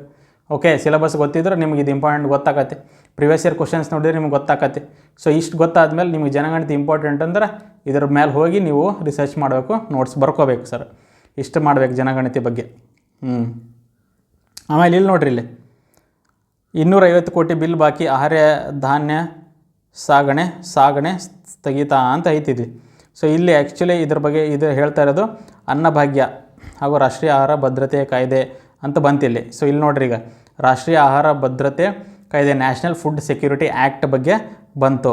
ಸೊ ಇಂತಹ ಲಾಸ್ ಕಾನೂನುಗಳು ನಮಗೆ ಇಂಪಾರ್ಟೆಂಟು. ಅವಾಗ ಏನು ಮಾಡಬೇಕು ನೀವು ಮತ್ತೆ ಗೂಗಲ್ಗೆ ಹೋಗಬೇಕು, ನ್ಯಾಷನಲ್ ಫುಡ್ ಸೆಕ್ಯೂರಿಟಿ ಆ್ಯಕ್ಟ್ ಬಗ್ಗೆ ತಿಳ್ಕೊಬೇಕು. ಏನಿದೆ ಆ್ಯಕ್ಟು, ಲಾ ಯಾವಾಗ ಶುರು ಆಯಿತು, ಓಕೆ, ಈ ಒಂದು ಕಾನೂನಿನ ಲಕ್ಷಣಗಳೇನೇನು, ಇದರೊಳಗಿರ್ತಕ್ಕಂಥ ಪ್ರೊವಿಷನ್ಸ್ ಏನೇನು ಅದಾವ, ಓಕೆ, ಇದನ್ನೆಲ್ಲ ತಿಳ್ಕೊಬೇಕು. ಒಂದು ಕಾನೂನು ಅಂದ್ರೆ ಅದರ ಹಿನ್ನೆಲೆ ತಿಳ್ಕೊಬೇಕು. ಇದು ನಮಗೆ ನ್ಯೂಸ್ ಪೇಪರು ಸಹಾಯ ಮಾಡ್ತದೆ. ಸೊ ಈ ಥರ ಅದರ ಹಿನ್ನೆಲೆಗಳನ್ನು ನೀವು ತಿಳ್ಕೊಬೇಕಾಗುತ್ತೆ. ಇಲ್ಲಿ ಬಂತು ನೋಡ್ರಿ, ಈಗ ಇಲ್ಲಿ ಬಂತಲ್ಲ, ಮದುವೆಗೆ ನಿರಾಕರಣೆ, ಯುವತಿಗೆ ಇರುವುದು ಯುವಕ ಆತ್ಮಹತ್ಯೆ. ಇದನ್ನೇನು ಮಾಡ್ಬೇಕು ನಾವೆಲ್ಲ, ಇದನ್ನು ನೋಡಿ ಸುಮ್ಮನೆ ಹೋಗ್ಬೇಕು ನಾವು. ಓಕೆ, ಸೊ ಇದ್ರ ಮೇಲೆ ಹೋಗಿ ಯಾವ ಏನೇನು ಮಾಡ್ದ ಹೆಂಗೆ, ಆಮೇಲೆ ಇಲ್ಲಿಂದ ಮತ್ತು ಯೂಟ್ಯೂಬಿಗೆ ಹೋಗಿ ಇವ್ರದ್ದು ಸ್ಟೋರಿ ಹುಡ್ಕೊಂತ ಕುಂತೀರಿ ಅಂದ್ರೆ ಅಲ್ಲಿ ನಿಮ್ದೊಂದು ಸ್ಟೋರಿ ಕ್ರಿಯೇಟ್ ಆಗತ್ತೆ ಹೊರತು ಮುಂದೆ ನೀವು ಪ್ರೋಗ್ರೆಸ್ ಆಗಂಗಿಲ್ಲ. ಸೊ ಅದಕ್ಕೆ ಇಂಥ ಯಾವ ನ್ಯೂಸ್ನಿಗೆ ನಾನು ಕಡೆಗಣಿಸ್ಬೇಕು, ಯಾವ ನ್ಯೂಸ್ ನನಗೆ ಇಂಪಾರ್ಟೆಂಟು ಅನ್ನೋದನ್ನ ಫಸ್ಟು ತಿಳ್ಕೊಬೇಕು ನೀವು. ಇಲ್ಲಿ ನೋಡಿರಿ, ದಾವಣಗೆರೆ ತೆರಿಗೆ ಸಂಗ್ರಹಕ್ಕೆ ಇಳಿದ ಮಹಿಳಾ ಪಡೆ, ಇದು ನಮಗೆ ಮುಖ್ಯ ಆಗುತ್ತೆ. ಹೆಂಗೆ ಇಂಪಾರ್ಟೆಂಟ್? ಸೊ ಇಲ್ಲಿ ಮತ್ತು MCQ ಬೇಸ್ಡ್ ಇರೋರಿಗೆ ಇಂಪಾರ್ಟೆಂಟ್ ಆಗಲಿದೆ. FD STA PSI ಅಲ್ಲ, KS IAS ಅವರಿಗೆ ಮೇನ್ಲಿ ತೆರಿಗೆ ಸಂಗ್ರಹ. ಈಗ ನೋಡಿರಿ, ನಮಗೆ ಸಿಲೆಬಸ್ ಗೊತ್ತಿತ್ತರಪ್ಪ ಅಂದ್ರೆ ಅಲ್ಲಿ ಏನಿರುತ್ತೆ, ನಮಗೆ ಲೋಕಲ್ ಗೌರ್ಮೆಂಟ್ ಬಗ್ಗೆ ಗೊತ್ತಿರುತ್ತೆ ನಮಗೆ. ಓಕೆ, ಲೋಕಲ್ ಗೌರ್ಮೆಂಟ್ ಮುನ್ಸಿಪಾಲಿಟಿಗಳು, ಓಕೆ, ಪಂಚಾಯತ್ಗಳ ಬಗ್ಗೆ ಗೊತ್ತು. ಅಲ್ಲಿ ನಮಗೆ ನಾವು ಓದಿರ್ತೀವಿ ಮುನ್ಸಿಪಾಲಿಟಿ ಮತ್ತು ಲೋಕಲ್ ಪಂಚಾಯತ್ಸ್ಗಳಿಗೆ ತೆರಿಗೆ ಸರಿಯಾಗಿ ಬರೋಂಗಿಲ್ಲ ಅಂತ ಗೊತ್ತಿರುತ್ತೆ. ಸೊ ಅದಕ್ಕೆ ಇಲ್ಲಿ ನಮ್ಮ ದಾವಣಗೆರೆಯ ಮಹಿಳೆಯರು ಒಂದು ಸೊಲ್ಯೂಷನ್ ತೊಗೊಂಬಂದ್ರಿ. ಓಕೆ, ಅವರೇ ಒಂದು ಪಡೆ ಮಾಡ್ಕೊಂಡು ಇಳಿದ್ರಿ ಸಂಗ್ರಹ ಮಾಡೋದಕ್ಕೆ. ಸೊ ಇಂಥವನ್ನ ನಾವು ಒಂದು ಉದಾಹರಣೆಯಾಗಿ ನಾವು ನಮ್ಮ ಮೇನ್ಸ್ ಪರೀಕ್ಷೆಯಲ್ಲಿ ಉಪಯೋಗ ಮಾಡ್ಕೋಬೋದು. ಹಿಂಗೆ ಸಿಲೆಬಸ್ಸು ನಿಮಗೆ ಗೊತ್ತಿತ್ತಪ್ಪ ಅಂತ ಹೇಳಿದ್ರೆ ಈಸಿಲಿ ನೀವು ಕನೆಕ್ಟ್ ಮಾಡ್ಕೋಬೋದು ರೀ. ಆಮೇಲೆ ಇಂಥವು ಪೋಸ್ಟ್ ರಿಜಿಸ್ಟ್ರುಗಳು ಬರ್ತಿರ್ತಾವೆ, ಯೂಸ್ ಇಲ್ದವು ಬರ್ತಾವೆ. ಸೊ ಇಗ್ನೋರ್ ಮಾಡ್ಬೇಕಷ್ಟೇ, ನಾವೇನು ಮಾಡೋಕ್ಕಾಗಲ್ಲ. ಸೊ ಆಮೇಲೆ ಇಲ್ಲಿ ಬಂದು ನೋಡಿರಿ, ಜಲಮಂಡಳಿ ಆದಾಯ ಹೆಚ್ಚಳಕ್ಕೆ ಹಸಿರು ದಾರಿ ಅಂತ ಹೇಳೈತಿ. ಬೆಂಗಳೂರಿನ ಜಲಮಂಡಳಿಗೆ ಆದಾಯ ಹೆಚ್ಚಳ ಮಾಡೋಕ್ಕೆ ಹಸಿರು ದಾರಿ ಅಂತ ಹೇಳಿ ಐತೆ. ಹಸಿರು ದಾರಿ ಅಂದರೆ something they are generating related to the green ಅಥವಾ ಸಸ್ಟೈನೇಬಲ್ ಡೆವಲಪ್ಮೆಂಟ್, ಸುಸ್ಥಿರ ಅಭಿವೃದ್ಧಿ ಅಂತ ಹೇಳ್ತೀವಲ್ಲ, ಅದಕ್ಕೆ ರಿಲೇಟೆಡ್ ಐತಿ ಇದು. ಸೊ ಇಂಥವನ್ನೆಲ್ಲ ನಾವು ಎನ್ವಿರಾನ್ಮೆಂಟಲ್ಲಿ ಸಸ್ಟೈನೇಬಲ್ ಡೆವಲಪ್ಮೆಂಟಲ್ಲಿ ಉಪಯೋಗ ಮಾಡ್ಕೋಬೋದು ಇಂಥವನ್ನ. ಸೊ ಅದಕ್ಕೆ ಅತಿ ಹೆಚ್ಚು ನ್ಯೂಸಲ್ಲಿ ಬರೋಕ್ಕಂಥವು IAS KS ಎಕ್ಸಾಂಪಲ್ ಆಗಿ ಯೂಸ್ ಮಾಡ್ಕೊಳ್ಳೋಂಥವು ಇರ್ತವೆ. ಸೊ ಯೂಶಲಿ MCQs ಇರೋರಿಗೆ ಇಂಥದ್ದು ಉಪಯೋಗ ಆಗಂಗಿಲ್ಲ ಆ್ಯಕ್ಚುಲಿ. ನೋಡಿರಿ, ಇಲ್ಲಿ ರೇಬಿಸ್ ನಿರ್ಮೂಲನೆಗೆ ಜಾಗೃತಿ ಅಂತ ಐತಿ. ಓಕೆ, ಸೊ ಇಲ್ಲಿ ಮತ್ತೆ ಹೋಗಿ ಆಳವಾಗಿ ರೇಬಿಸ್ ಈ ಜಾಗೃತಿ ಯಾರ್ಯಾರು ಮಾಡಾಕತ್ತಾರೆ, ಅವ್ರ ಹೆಸರೇನು, ಅದು ಬೇಡ ನಮಗೆ ಬೇಕಾಗಿರೋದೇನು, ರೇಬಿಸ್ ಅಂದರೆ ಏನು, ರೇಬಿಸ್ ಡಿಸೀಸ್ ಇದು ಹೆಂಗೆ ಸ್ಪ್ರೆಡ್ ಆಕತಿ, ಡಿಸೀಸ್ ಹೆಂಗೆ ಸ್ಪ್ರೆಡ್ ಆಕತಿ. ಓಕೆ, ಯೂಶಲಿ ನಾಯಿಗಳಿಂದ ಬರ್ತದೆ. ಸೊ ಹೆಂಗೆ ಒಂದು ಪ್ರಾಣಿಯಿಂದ ಮನುಷ್ಯನಿಗೆ ಬರ್ತಕ್ಕಂಥ ಡಿಸೀಸ್ನ ಏನಂತಾರೆ, it is called as zoonotic disease, ಇಂಗ್ಲೀಷಲ್ಲಿ ಝೂನೋಟಿಕ್ ಡಿಸೀಸ್ ಅಂತ ಹೇಳಿ ಹೇಳ್ತಾರೆ. ಸೊ ಹಂಗಂದ್ರೆ ನೀವು ಇದರಿಂದ ಕಲಿಬೇಕೀಗ. ಸೊ ಹೆಂಗೆ ನಾವು ಒಂದು ರೋಗ ನಿರ್ಮೂಲನೆ ಮಾಡೋಕ್ಕೆ ಏನೇನು ಕ್ರಮಗಳು ತೊಗೋಬೋದು ಅಂದ್ರೆ ಜಾಗೃತಿ ತೊಗೊಳ್ಳೋದು ಕೂಡ ಒಂದು ಕ್ರಮ ಅಂತೇಳಿ ನಾವು ಕಲಿತೀವಿ ಇದರೊಳಗೆ. ನೆಕ್ಸ್ಟು ಇಲ್ಲಿ ಬಂದು ನೋಡಿರಿ, ಒಳ ಮೀಸಲಾತಿ ವರದಿ ಸಲ್ಲಿಸಲು ಆಗ್ರಹ ಅಂಥೇಳಿ. ಸೊ ಈಗ ನೋಡಿರಿ, ಒಳ ಮೀಸಲಾತಿ ಬಂತಿಲ್ಲ. ಸೊ ಇದು ಹೆಂಗೆ ಇಂಪಾರ್ಟೆಂಟ್, ಒಂದು MCQ ಬೇಸ್ಡ್ ಎಕ್ಸಾಮ್ಸಿಗೆ PSI FD STA ಇಂಥ ಎಕ್ಸಾಮ್ಸ್ಗಳು ಹೆಂಗೆ ಇಂಪಾರ್ಟೆಂಟ್ ಅಂದ್ರೆ, ಒಳ ಮೀಸಲಾತಿ ವರದಿಯ ಅಧ್ಯಕ್ಷರು ಯಾರನ್ನ ಆಯ್ಕೆ ಮಾಡಲಾಗಿದೆ, HS ನಾಗಮೋಹನ್ ದಾಸ್ ಅವ್ರ ಹೆಸರನ್ನ ನಿಮಗೆ ಕೇಳ್ತಕ್ಕಂತಹ ಸಾಧ್ಯತೆ ಇದೆ, ಒಳ ಮೀಸಲಾತಿ.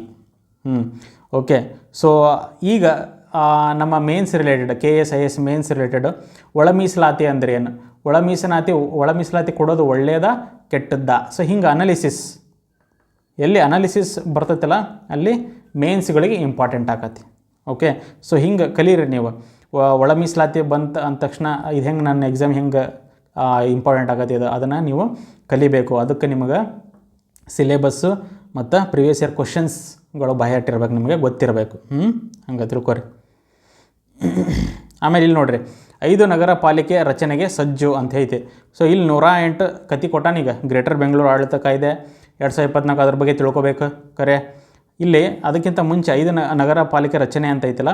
ಸೊ ಇಲ್ಲೇನು ಮಾಡಬೇಕು ನಾವು, ನಗರ ಪಾಲಿಕೆ ರಚನೆಗೆ ಯಾರಿಗೆ ಅಧಿಕಾರ ಇದೆ, ನಮ್ಮ ಸಂವಿಧಾನ ಏನು ಹೇಳ್ತಾ ಇದೆ ಇದರ ಬಗ್ಗೆ, ಇದನ್ನೆಲ್ಲ ಇದರ ಹಿನ್ನೆಲೆಯನ್ನು ತಿಳ್ಕೊಬೇಕು ನೀವು. ಓಕೆ, ಯಾವುದೇ ಒಂದು ನ್ಯೂಸ್ ಬರಲಿ, ಓಕೆ, ಅದನ್ನು ಸುಮ್ಮನೆ ಓದಿಬಿಡೋದಲ್ಲ, ಅದರ ಹಿನ್ನೆಲೆ ತಿಳ್ಕೊಬೇಕು, ಅದರ ಬ್ಯಾಕ್ಗ್ರೌಂಡು ತಿಳ್ಕೊಬೇಕು ನೀವು. ಸೊ ಅದ್ರ ಬ್ಯಾಕ್ಗ್ರೌಂಡ್ ತಿಳ್ಕೊಂಡಾಗ ಆವಾಗ ನಮ್ಮ ಎಕ್ಸಾಮ್ಸಿಗೆ ಏನಾಕತಿ ಇದು ಇಂಪಾರ್ಟೆಂಟ್ ಆಕತಿ. ಓಕೆ, ಸೊ ಬ್ಯಾಕ್ಗ್ರೌಂಡ್ ಹಿನ್ನೆಲೆ ತಿಳ್ಕೊಳ್ಳೋದು ಭಾಳ ಇಂಪಾರ್ಟೆಂಟ್. ಸೊ ನೆಕ್ಸ್ಟ್ ನೋಡೋಣ ಇಲ್ಲಿ ಮತ್ತೇನೈತಿ ಅಂಥೇಳಿ. ಹಾಂ ಇಲ್ಲಿ ಬಂತು ನೋಡಿರಿ, ಇಲ್ಲಿ ಬಂತಿಲ್ಲ, ಅಸಲಿಗೆ ಸಿಕ್ಕಿಬಿದ್ದ ನಕಲಿ ಪೊಲೀಸಪ್ಪ ಅಂಥೇಳಿ. ಯಾರ ಹಳ್ಳಿ ಒಳಗೆ ಹಿಂಗೆ ಅಕ್ಷಿಪಾಲ ಕುತ್ಕೊಂಡು ಓದಾತಿದ್ರೆ ನ್ಯೂಸ್ ಪೇಪರ್ ಅಂತ ತಿಳ್ಕೊರಿ, ಇದ್ರ ಮೇಲೆ ಅವ್ರದ್ದು ಫೋಕಸ್ ಇರ್ತೈತಿ. ಅವರಿಗೆ ಈ ಗ್ರೇಟರ್ ಬೆಂಗಳೂರು ಬ್ಯಾಡ್ ಅವರಿಗೆ. ಆಮೇಲೆ ಅದು ಹಠಾತ್ ಸಾವನ್ನ ಅದು ನೋಟಿಫೈಡ್ ಡಿಸೀಸ್ ಅಂತ ಮಾಡಿರಲ್ಲ, ಅದು ಇಂಪಾರ್ಟೆಂಟ್ ಅಲ್ಲ ಅವರಿಗೆ, ಅವೆಲ್ಲ ಅಲ್ಲ ಅವರಿಗೆ. ಅವ್ರಿಗೆ ಇಂಪಾರ್ಟೆಂಟ್ ಯಾವ ಅಂದ್ರೆ ಇದು ಅವ್ರಿಗೆ ಇಂಪಾರ್ಟೆಂಟ್. ಅಸಲಿಗೆ ಸಿಕ್ಕಿಬಿದ್ದ ನಕಲಿ ಪೊಲೀಸಪ್ಪ ಅಂತ ಇರುತ್ತಲ್ಲ, ಇದು ಇಂಪಾರ್ಟೆಂಟ್. ಇದ್ರ ಮೇಲೆ ಚರ್ಚೆ ಭರ್ಜರಿ ಮಾಡ್ತಾರೆ ಅವರು. ಕಟ್ಟಿ ಮೇಲೆ ಕೂತ್ಕೊಂಡು ಭರ್ಜರಿ ಮಾಡ್ತಾರೆ. ಅದನ್ನು ನೀವು ಭರ್ಜರಿ ಈ ಥರ ಚರ್ಚೆಗಳು ಮಾಡೋಕೆ ಹೋಗ್ಬೇಡ್ರಿ. ಓಕೆ, ಸೊ ಅದಕ್ಕೆ ನೀವು ಯಾವುದು ಎಕ್ಸಾಮಿಗೆ ಏನು ಇಂಪಾರ್ಟೆಂಟ್, ಏನು ಬೇಕು ಅಂತ ತಿಳ್ಕೊರಿ. ಇಂಥವಲ್ಲ ರೀ ಸರ್ ನಮಗೆ ಇಂಪಾರ್ಟೆಂಟ್. ನೋಡಿರಿ ಓದಿರಿ, ಇಲ್ಲ ಬೇಡ ಅಂತ ಹೇಳೋಂಗಿಲ್ಲ, ಓದಿರಿ. ಆದರೆ ಅದನ್ನು ರಿಸರ್ಚ್ ಮಾಡಿ ಒಂದೇ ಶಬ್ದದಿಂದ ಹಿಡಿದು ಕೊನೆ ಶಬ್ದ ಮಟ್ಟ ಓದ್ಕೊತ ಅದನ್ನು ಕುಂದ್ರಬೇಡ್ರಿ. ಅಲ್ಲಿ ನಮ್ಗೆ ಬೇರೆ ವಿಷಯಗಳದಾವೆ, ಮುಖ್ಯ ವಿಷಯ ಅದಾವೆ. ಅದನ್ನು ಬರೀ ಓದೋದಲ್ಲ, ಅದರ ಹಿನ್ನೆಲೆ ತಿಳ್ಕೊಬೇಕು ನಾವು. ಅದಕ್ಕೆ ನಿಮಗೆ ಟೈಮ್ ಬೇಕಾಕತಿ. ಆ ಟೈಮಿಗೋಸ್ಕರ ಇಂಥವನ್ನು ನೀವು ಏನು ಮಾಡಬೇಕು, ಇಗ್ನೋರ್ ಮಾಡೋಕ್ಕಾಗತ್ತೆ. ಇಲ್ಲಿ ಬಂದು ನೋಡಿರಿ, ಮತ್ತೆ ಮೊಬೈಲ್ ಮರಳಿ ಕೇಳಿದ್ದಕ್ಕೆ ಮಚ್ಚಿನೇಟು ಇಂಥವೆಲ್ಲ ಆಗ್ತಿರ್ತಾವೆ ಸಮಾಜದಾಗ. ಸೊ ಹೆಡ್ಲೈನ್ಸ್ ಓದಿರಿ, ಎಸ್ಪೆಷಲಿ ಸ್ಪರ್ಧಾತ್ಮಕ ಪರೀಕ್ಷೆ ಓದೋರು ನೀವು ಅತಿ ಹೆಚ್ಚು ಇಂಥವಕ್ಕೆ ಇದನ್ನು ಮಾಡಬೇಡ್ರಿ, ತಲೆ ಕೆಡಿಸ್ಕೊಬೇಡ್ರಿ. ಹೆಡ್ಲೈನ್ಸ್ ಓದಿರಿ, ಮುಂದಕ್ಕೆ ಹೋಗ್ರಿ ಅಷ್ಟೇ. ಮತ್ತು ಆಮೇಲೆ ಇಲ್ಲಿ ಬಂದು ನೋಡಿರಿ, ಗೌರವಧನ ಹೆಚ್ಚಿಸಿ ಸಖಿಯರ ಒಕ್ಕೂಟ ಹೇಳ್ತಾ ಇದೆ ನಗರ ಸ್ವಾತಂತ್ರ್ಯ ಉದ್ಯಾನವನದಲ್ಲಿ. ಸೊ ಇಂಥವು ಸ್ವಲ್ಪ ನಮಗೆ ಬೇಕಾಗ್ತವೆ, ಎಸ್ಪೆಷಲಿ KS ಎಕ್ಸಾಮ್ಸಿಗೆ. ನಮ್ಮ ಆಶಾಕರ್ತರು, ಅಂಗನವಾಡಿ ವರ್ಕರ್ಸ್ ಅವರು ಪದೇ ಪದೇ ಹೋರಾಟಗಳನ್ನ ಮಾಡ್ತಾರೆ ಇರ್ತಾರೆ, ನಮಗೆ ಭತ್ತೆಯನ್ನು ಹೆಚ್ಚಿಗೆ ಮಾಡಿರಿ ಹಂಗೆ ಅಂಥೇಳಿ. ಆಮೇಲೆ ಹೆಣ್ಣುಮಕ್ಕಳ ಸ್ವಸಹಾಯ ಸಂಘಗಳು ಇರ್ತವೆ. ಸೊ ಅವರು ಹೋರಾಟ ಮಾಡಿ ಅವರು ಅಂತರ ಸಮಸ್ಯೆಗಳನ್ನು ಆಲಿಸೋದು ಬೇಕಾಗ್ತದೆ ನಮಗೆ. ನಮ್ಮ AS KS ಎಕ್ಸಾಮ್ಸ್ ಮೇನ್ಸ್ ಎಕ್ಸಾಮಲ್ಲಿ ಬೇಕಾಗ್ತವೆ ಇದಾವೆ. ಸೊ ಇಂಥವು ನೀವು ಓದ್ಕೊರಿ. ಬಟ್ ಇಲ್ಲೂ ಅಷ್ಟೇ MCQs ಬೇಸ್ಡ್ ಎಕ್ಸಾಮ್ಸ್ ಏನಿದಾವಲ್ಲ ಅಂಥವ್ರಿಗೆ ಇವೆಲ್ಲ ಹೆಲ್ಪ್ ಆಗಂಗಿಲ್ಲ. ಸೊ ಅದನ್ನು ಅರ್ಥ ಮಾಡ್ಕೊರಿ. ನೀವು ಯಾವ ಎಕ್ಸಾಮಿಗೆ ಓದಬೇಕು, ಹೆಂಗೆ ಓದಬೇಕು, ಫಸ್ಟ್ ಅದನ್ನು ತಿಳ್ಕೊರಿ. ಸಿಲೆಬಸ್ ತಿಳ್ಕೊರಿ, ಪ್ರಿವಿಯಸ್ ಇಯರ್ ಕ್ವಶನ್ಸ್ ತಿಳ್ಕೊರಿ. ಆವಾಗ ಇನ್ನು ನ್ಯೂಸ್ ಪೇಪರ್ ಹೆಂಗೆ ಓದಬೇಕು ಅನ್ನೋದು ನಿಮಗೆ ಅರ್ಥ ಮಾಡ್ಕೊತೀರಿ.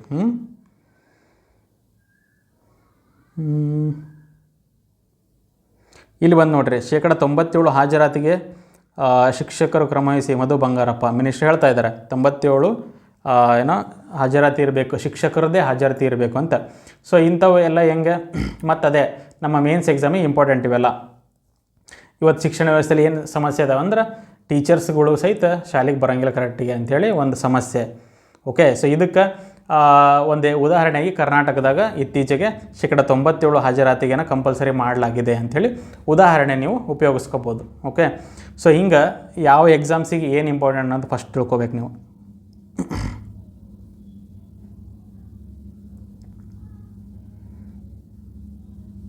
ಓಕೆ, ಇಲ್ಲಿ ಹಠೋತ್ಸವ ಅದ್ರ ಬಗ್ಗೆನೇ ಮತ್ತೆ ಜಾಸ್ತಿ ಎಕ್ಸ್ಪ್ಲನೇಷನ್ ಕೊಟ್ಟನಿಲ್ಲಲ್ಲೇ. ಸೊ ಇಲ್ಲಿ ನೋಡ್ರಿ ಬಂತು, ಕೇಸರಿ ಬಟ್ಟೆ ಧರಿಸಿದವರೆಲ್ಲ ಬಾಬಾ ಆಗ್ಲಾರರು ಅಂಥೇಳಿ ಐತಿ. ಸೊ ಇಂಥವೆಲ್ಲ ನಾನು ಏನು ಹೇಳಿದೆ, ಸೊ ಜಸ್ಟ್ ಹೆಡ್ಲೈನ್ ನೋಡಬೇಕು, ಹೋಗ್ಬೇಕು ಮುಂದಕ್ಕೆ, ಜಾಸ್ತಿ ತಲೆ ಕೆಡಿಸ್ಕೊಳಂಗಿಲ್ಲ ಅದ್ರ ಬಗ್ಗೆ. ಓಕೆ, ಅಯ್ಯಪ್ಪ ಇನ್ನೊಬ್ಬ ಹಂಗಂದ, ಅಯ್ಯವ್ವ ಇನ್ನೊಬ್ಬಕ್ಕೆ ಹಿಂಗಂದ್ಲು. ಸೊ ಅಂಥವೆಲ್ಲ ನಮ್ಮ ಎಕ್ಸಾಮ್ಸಿಗೆ ಇಂಪಾರ್ಟೆಂಟ್ ಅಲ್ಲ, ಅದನ್ನು ತಿಳ್ಕೊರಿ ಫಸ್ಟ್. ಇವತ್ತು ಇರೋದು ಆತ್ಮಹತ್ಯೆ ತಿಳ್ಕೊಬೇಕು, ಸಮಾಜದಲ್ಲಿ ಆಗ್ತಾಯಿದ್ದಾವೆ ತಿಳ್ಕೊಬೇಕು. ಅದ್ರ ಬಗ್ಗೆ ನಾನು ಹೇಳ್ತಾಯಿಲ್ಲ, ತಿಳ್ಕೊಬಾರ್ದು ಅಂತ ಹೇಳ್ತಾಳೆ, ತಿಳ್ಕೊರಿ. ಆದರೆ ಅತಿಯಾಗಿ ಅದ್ರ ಮೇಲೇ ಚರ್ಚೆ, ಅದ್ರ ಬಗ್ಗೆನೇ ಜಾಸ್ತಿ ನೋಡೋದು, ಓಕೆ, ಅದನ್ನು ಅವಾಯ್ಡ್ ಮಾಡಿರಿ ಅಂತ ಹೇಳ್ತಿರೋದು. Because time is very limited, time ತುಂಬ ಕಡಿಮೆ ಇರುತ್ತೆ. ಓಕೆ, ಎಕ್ಸಾಮ್ಸಿಗೆ ಓದೋಕ್ಕೆ ಎಸ್ಪೆಷಲಿ. ಸೊ ನಿಮ್ಮ ಟೈಮನ್ನ ನೀವು ಎಫಿಷಿಯೆಂಟಾಗಿ ಯೂಸ್ ಮಾಡ್ಕೋಬೇಕು, ಅದನ್ನು ತಿಳ್ಕೊರಿ. ಸೊ ಇಲ್ಲಿ ಇಸ್ರೋ ಬಗ್ಗೆ ಬಂತ. ಸೊ ಅದ್ರ ಬಗ್ಗೆ ತಿಳ್ಕೊಬೇಕು, ಭೂ ಸ್ವಾಧೀನ ರದ್ದು ಅಂಥೇಳಿ. ಸೊ ಇಂಥವು ನಮಗೆ ಇಂಪಾರ್ಟೆಂಟ್ ಆಗ್ತವೆ, ಇಸ್ರೋ ರಿಲೇಟೆಡ್. ಆ್ಯಂಡ್ ಭೂ ಸ್ವಾಧೀನ ಅಂಥೇಳಿ, ಭೂ ಕಬಳಿಕೆ. ಸೊ ಇಂಥವು ಯಾವುದು ಆಡಳಿತಕ್ಕೆ ಸಂಬಂಧಪಟ್ಟಿದೆ, ಯಾವುದು ನಮ್ಮ ಒಟ್ಟಾರೆ ಸಮಾಜಕ್ಕೆ ಸಂಬಂಧಪಟ್ಟಿದೆ, ಯಾವುದು ತಂತ್ರಜ್ಞಾನಕ್ಕೆ ಸಂಬಂಧಪಟ್ಟಿದೆ, ಓಕೆ, ಯಾವುದು ನಮ್ಮ ಆರ್ಥಿಕತೆಗೆ ಸಂಬಂಧಪಟ್ಟಿದೆ, ಯಾವುದು ನಮ್ಮ ರಾಜಕೀಯ ವ್ಯವಸ್ಥೆಗೆ ಸಂಬಂಧಪಟ್ಟಿದೆ, ಇಂಥವು ನಮಗೆ ಇಂಪಾರ್ಟೆಂಟ್ ಆಗ್ತವೆ. ಅದ್ರ ಬಗ್ಗೆ ನಾವು ತಿಳ್ಕೊಬೇಕಾಗ್ತದೆ. ಆಮೇಲೆ ಹೈಕೋರ್ಟು ಸುಪ್ರೀಂ ಕೋರ್ಟ್ ಏನಾದರೂ ಜಡ್ಜ್ಮೆಂಟ್ಗಳು ಕೊಟ್ಟರೆ ಅದು ನಮಗೆ ಮುಖ್ಯ, ಅಂಥವನ್ನು ತಿಳ್ಕೊಬೇಕು ನಾವು.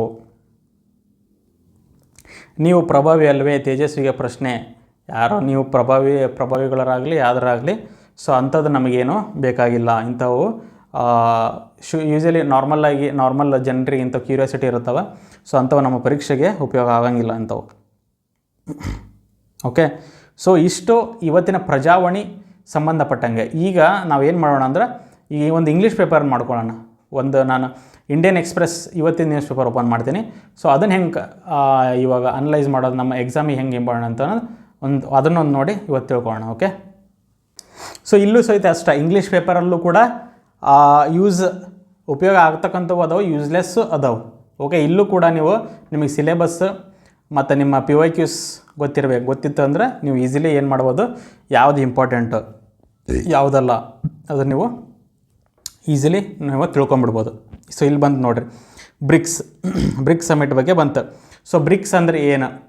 ಓಕೆ, ಇದು ಇಂಟರ್ನ್ಯಾಷನಲ್ ರಿಲೇಷನಿಗೆ ಸಂಬಂಧಪಟ್ಟಿದ್ದು. ನಾನು ಹೇಳ್ದಂಗೆ ನಿಮಗೆ ಸಿಲೆಬಸ್ ಗೊತ್ತಿತ್ತು ಅಂದರೆ ನೀವು ಕನೆಕ್ಟ್ ಮಾಡ್ಕೊತೀರಿ. ಬ್ರಿಕ್ಸ್ IAS KS ಆಯಿತು, ಈವನ್ MCQ ಬೇಸ್ಡ್ ಕ್ವಶನ್ನು ಪ್ರಶ್ನೆಗಳು ಅಥವಾ ಪರೀಕ್ಷೆಗಳು PSI FDSD ಎಲ್ಲದಕ್ಕೂ ಇಂಪಾರ್ಟೆಂಟ್ ಇದು ಬ್ರಿಕ್ಸ್ ಅಂದರೆ ಏನು? ಬ್ರಿಕ್ಸಿನ ಹಿನ್ನೆಲೆ ತಿಳ್ಕೊಬೇಕು. ಹಿನ್ನೆಲೆ ತಿಳ್ಕೊಂಡ್ರೆ ಏನು ಮಾಡಬೇಕು? ಗೂಗಲಿಗೆ ಹೋಗ್ಬೇಕು, ಬ್ರಿಕ್ಸ್ ಅಂತ ಕೊಡ್ರಿ. ಬ್ರಿಕ್ಸ್ ಅಂತ ಕೊಟ್ಟು ಮುಂದೆ UPSC ಅಂತ ಕೊಡ್ರಿ. ಅಲ್ಲಿ ನಿಮ್ಗೆ ನೂರಾರು ಇನ್ಸ್ಟಿಟ್ಯೂಷನ್ ನೋಟ್ಸ್ ಓಪನ್ ಆಗ್ತವೆ. ಅದರೊಳಗೆ ಒಂದು ಯಾವ್ದಾರು ತೆಗೀರಿ, ಅದರೊಳಗೆ 1-2 ಬ್ರಿಕ್ಸ್ ಹಿನ್ನೆಲೆ ತಿಳ್ಕೊರಿ. ಬ್ರಿಕ್ಸ್ ಅಂದ್ರೆ ಏನು? ಯಾವ್ಯಾವ ದೇಶಗಳದಾವೆ ಇಲ್ಲಿ? Okay, which countries? ಓಕೆ, ಎಷ್ಟು ದೇಶ ಅದಾವೆ ಇಲ್ಲಿ? How many countries are there? Only 5 countries ಇದಾವ ಅಥವಾ ಬ್ರಿಕ್ಸ್ ಈ ರೀಸೆಂಟಾಗಿ ಎಕ್ಸ್ಪ್ಯಾಂಡ್ ಮಾಡಿದ್ರು? ಯಾವ್ಯಾವ ದೇಶ ಸೇರ್ಕೊಂಡವು ಇದರೊಳಗೆ? ಯಾವಾಗ ಶುರುವಾಯ್ತಿದ್ದೋ? ಇವ್ರದ್ದು ಮೇನ್ ಗುರಿ ಏನು? ಇವ್ರದ್ದು ಏಮ್ಸ್ ಆ್ಯಂಡ್ ಆಬ್ಜೆಕ್ಟಿವ್ಸ್ ಏನು? ಓಕೆ, ಸೊ ಇತ್ತೀಚೆಗೆ ಬ್ರಿಕ್ಸ್ ಸಮಿಟ್ ಎಲ್ಲಾಯಿತು, ಆ ಸಮಿಟಲ್ಲಿ ಏನೇನು ನಿರ್ಧಾರಗಳನ್ನು ತೊಗೊಂಡ್ರು? ಸೊ ಇವೆಲ್ಲ ನಿಮಗೆ ಇಂಪಾರ್ಟೆಂಟು. ಸೊ ನಾನೀಗ ಏನು ಹೇಳತ್ತೀನಲ್ಲ ನಿಮಗೆ, ಇದನ್ನು ನಿಮ್ಗೆ ಹವಾದಾಗ ಹೇಳಕತ್ತಿಲ್ಲ, ಇದನ್ನು ಸುಮ್ಮನೆ ಹೇಳಕತ್ತಿಲ್ಲ ನಾನು. ಸೊ ನಾನು ಹೆಂಗೆ ಹೇಳಕತ್ತೀನಿ ಅಂದರೆ ಇದು ನನಗೆ ಅನುಭವ ಇದೆ. ಸೊ ಪರೀಕ್ಷೆಗಳನ್ನು ಬರೆದಿರ್ತಕ್ಕಂಥ ಅನುಭವ, ಸಿಲೆಬಸ್ ಗೊತ್ತೈತಿ. ಓಕೆ, ನನಗೆ ಕ್ವಶನ್ಸ್ಗಳು ಗೊತ್ತದಾವೆ, ಯಾವ ಥರ ಕ್ವಶನ್ಸ್ ಬರ್ತಾವೆ. UPSC IAS ಒಳಗೆ ಹೆಂಗೆ ಬರ್ತೈತಿ, KS ಒಳಗೆ ಬರ್ತೈತಿ, KPSCಯ ಉಳಿದ ಎಕ್ಸಾಮ್ಸ್ ಒಳಗೆ ಹೆಂಗೆ ಬರ್ತೈತಿ ಪ್ರಶ್ನೆ ಅನ್ನೋದು ಗೊತ್ತೈತಿ. ಆ ಒಂದು ಅನುಭವದ ಮೇಲೆ ನಾನು ಹಿಂಗೆ ಹೇಳಕತ್ತೆ ನಿಮ್ಗೆ, ಸುಮ್ಮನೆ ಹೇಳಕತ್ತಿಲ್ಲ ನಾನು. ನೆಕ್ಸ್ಟ್ ಇಲ್ಲಿ ಬಂದು ನೋಡಿರಿ, supreme court hear petitions against Bihar electoral roll revision on July 10. So okay, ಇದು ಏನು ಅಷ್ಟೊಂದು ಇಂಪಾರ್ಟೆಂಟ್ ಅಲ್ಲ, ಜಸ್ಟ್ ತಿಳ್ಕೊಬೇಕು ನೀವು. ಬಿಹಾರ್ ಎಲೆಕ್ಟ್ರಲ್ ರೋಲ್ ರಿವಿಷನ್ ಏನು ಇಶ್ಯೂ ಆಯಿತು ಬಿಹಾರದ ಎಲೆಕ್ಷನಲ್ಲಿ, ಅದನ್ನು ತಿಳ್ಕೊಬೇಕಷ್ಟೆ. ನೆಕ್ಸ್ಟ್ ಇಲ್ಲಿ ಬಂದು ನೋಡಿರಿ, Trump unveils 25% tariff on South Korea and Japan, India is extended deadline. So ಇಲ್ಲಿ ಇತ್ತೀಚೆಗೆ ಅಮೇರಿಕ ಹಾಕ್ತಿರ್ತಕ್ಕಂತಹ ಟ್ಯಾಕ್ಸೇಷನ್ ರಿಲೇಟೆಡ್ ಇಂಥವು ಇಂಪಾರ್ಟೆಂಟೇ. ಇಂಥದ್ರ ಬಗ್ಗೆ ಸ್ವಲ್ಪ ನಾವು ತಿಳ್ಕೊಬೇಕಾಗತ್ತೆ, ಇದು ನಮ್ಗೆ ಇಂಪಾರ್ಟೆಂಟ್. ಆಮೇಲೆ ಇಲ್ಲಿ ಬಂದು ನೋಡಿರಿ, police arrest suspect in killing of Patna businessman. So ಇಂಥವುಗಳು ಯೂಶ್ವಲಿ ನ್ಯೂಸು ನಮಗೆ ಇಂಪಾರ್ಟೆಂಟ್ ಅಲ್ಲ, ನಮಗೆ ಯಾವುದೇ ರೀತಿಯಾದಂಥ ಸ್ಪರ್ಧಾತ್ಮಕ ಪರೀಕ್ಷೆ ಇಂಥವು ಬೇಕಾಗಿಲ್ಲ. ಓಕೆ, ಅದನ್ನು ತಿಳ್ಕೊರಿ. ನೆಕ್ಸ್ಟ್ ಇಲ್ಲಿ ಬಂದು ನೋಡಿರಿ, UP minister article 372 Ram temple BJP can resolve all, why not supreme court offer Nishads ಅಂಥೇಳಿ ಐತಿ. ಸೊ ಇಲ್ಲಿ ನಮ್ಗೆ ಪೊಲಿಟಿಕಲ್ ರಿಲೇಟೆಡ್ ಬೇಕಾಗಿಲ್ಲ, BJP ಬಗ್ಗೆ ಬೇಕಾಗಿಲ್ಲ ನಮ್ಗೆ, ರಾಮ್ ಟೆಂಪಲ್ ಬೇಡ. ಸೊ ನಮಗೆ ಬೇಕಾಗಿರೋದು ಆರ್ಟಿಕಲ್ 370 ಅಂದರೆ ಏನು? ಓಕೆ, ಸೊ ಜಮ್ಮು ಕಾಶ್ಮೀರ ಬಗ್ಗೆ ಇರೋದು ವಿಶೇಷ ಸ್ಥಾನಮಾನ ಕೊಟ್ಟಿದ್ವಿ, ಅದನ್ನು ತೆಗೆದು ಹಾಕಿದ್ವಿ. ಸೊ ಇದ್ರ ಬಗ್ಗೆ ತಿಳ್ಕೊಬೇಕಾಗ್ತದೆ, ಇದರ ಹಿನ್ನೆಲೆಯ ಬಗ್ಗೆ ನೀವು ತಿಳ್ಕೊಬೇಕಾಗ್ತದೆ. Next RSS working to restore peace in Manipur. ನಮಗಿದು ಬೇಕಾಗಿಲ್ಲ ಸರ್, RSSನ ಬಗ್ಗೆ ತಿಳ್ಕೊಂಡು ಬೇಡ ನಮ್ಮ ಪರೀಕ್ಷೆಗೆ. ಓಕೆ, ಇದು ಇಶ್ಯೂನೂ ಕೂಡ ನಮಗೆ ಬೇಕಾಗಿಲ್ಲ, ಬಟ್ ನಮಗೆ ಮಣಿಪುರ್ ಇಶ್ಯೂ ಬೇಕು. ಮಣಿಪುರದಲ್ಲಿ ಏನಾಯಿತು ಅದನ್ನು ನೀವು ನ್ಯೂಸಲ್ಲಿ ತಿಳ್ಕೊಲೇಬೇಕು, ಅದು ಏನು ಅದರ ಬಗ್ಗೆ ಏನು ಡೌಟ್ ಇಲ್ಲ. ದೆನ್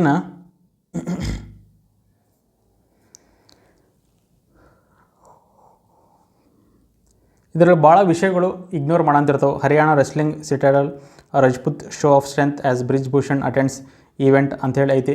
ಸೊ ಇದರಲ್ಲಿ ಅದಕ್ಕೆ ತಿಳ್ಕೊಳ್ಳೋ ಅಂಥದ್ದು ಏನೂ ಇಲ್ಲ ಆ್ಯಕ್ಚುಲಿ. ಅದಕ್ಕೆ you should have to ignore it. ಆಮೇಲೆ ಇಲ್ಲಿ ಬಂತು ನೋಡಿರಿ, ಡಿಫೆನ್ಸ್ ಮ್ಯಾನುಫ್ಯಾಕ್ಚರಿಂಗ್ ಪುಷ್. ಸೊ ಇದು ಇಂಪಾರ್ಟೆಂಟ್ ನಮ್ಮ ಎಕ್ಸಾಮ್ಸಿಗೆ. ಡಿಫೆನ್ಸ್ ಮ್ಯಾನುಫ್ಯಾಕ್ಚರಿಂಗ್ ಇಂಡಸ್ಟ್ರಿ, ಮ್ಯಾನುಫ್ಯಾಕ್ಚರಿಂಗ್ ನಮ್ಮ ಇವತ್ತು ಆರ್ಥಿಕತೆಯಲ್ಲಿ ಹೆಂಗಿದೆ, ಮ್ಯಾನುಫ್ಯಾಕ್ಚರಿಂಗ್ನ ಕಾಂಟ್ರಿಬ್ಯೂಷನ್ ಏನಿದೆ, ನಮ್ಮ ಈ ಡಿಫೆನ್ಸ್ ಮ್ಯಾನುಫ್ಯಾಕ್ಚರಿಂಗಲ್ಲಿ ನಮ್ಮ ಭಾರತ ಯಾವ ಲೆವೆಲೊಳಗೆ ಐತಿ ಇವತ್ತು. ಸೊ ಇದನ್ನು ತಿಳ್ಕೊಬೇಕು, ಆ್ಯಸ್ ಎ ಜನರಲ್ ಸ್ಟಡೀಸ್ ಆಗಿ ನೀವು ತಿಳ್ಕೊಬೇಕಾಗ್ತದೆ. ಸೊ ಇಂಥವನ್ನ ನೀವು ಓದಬೇಕಾಗತ್ತೆ.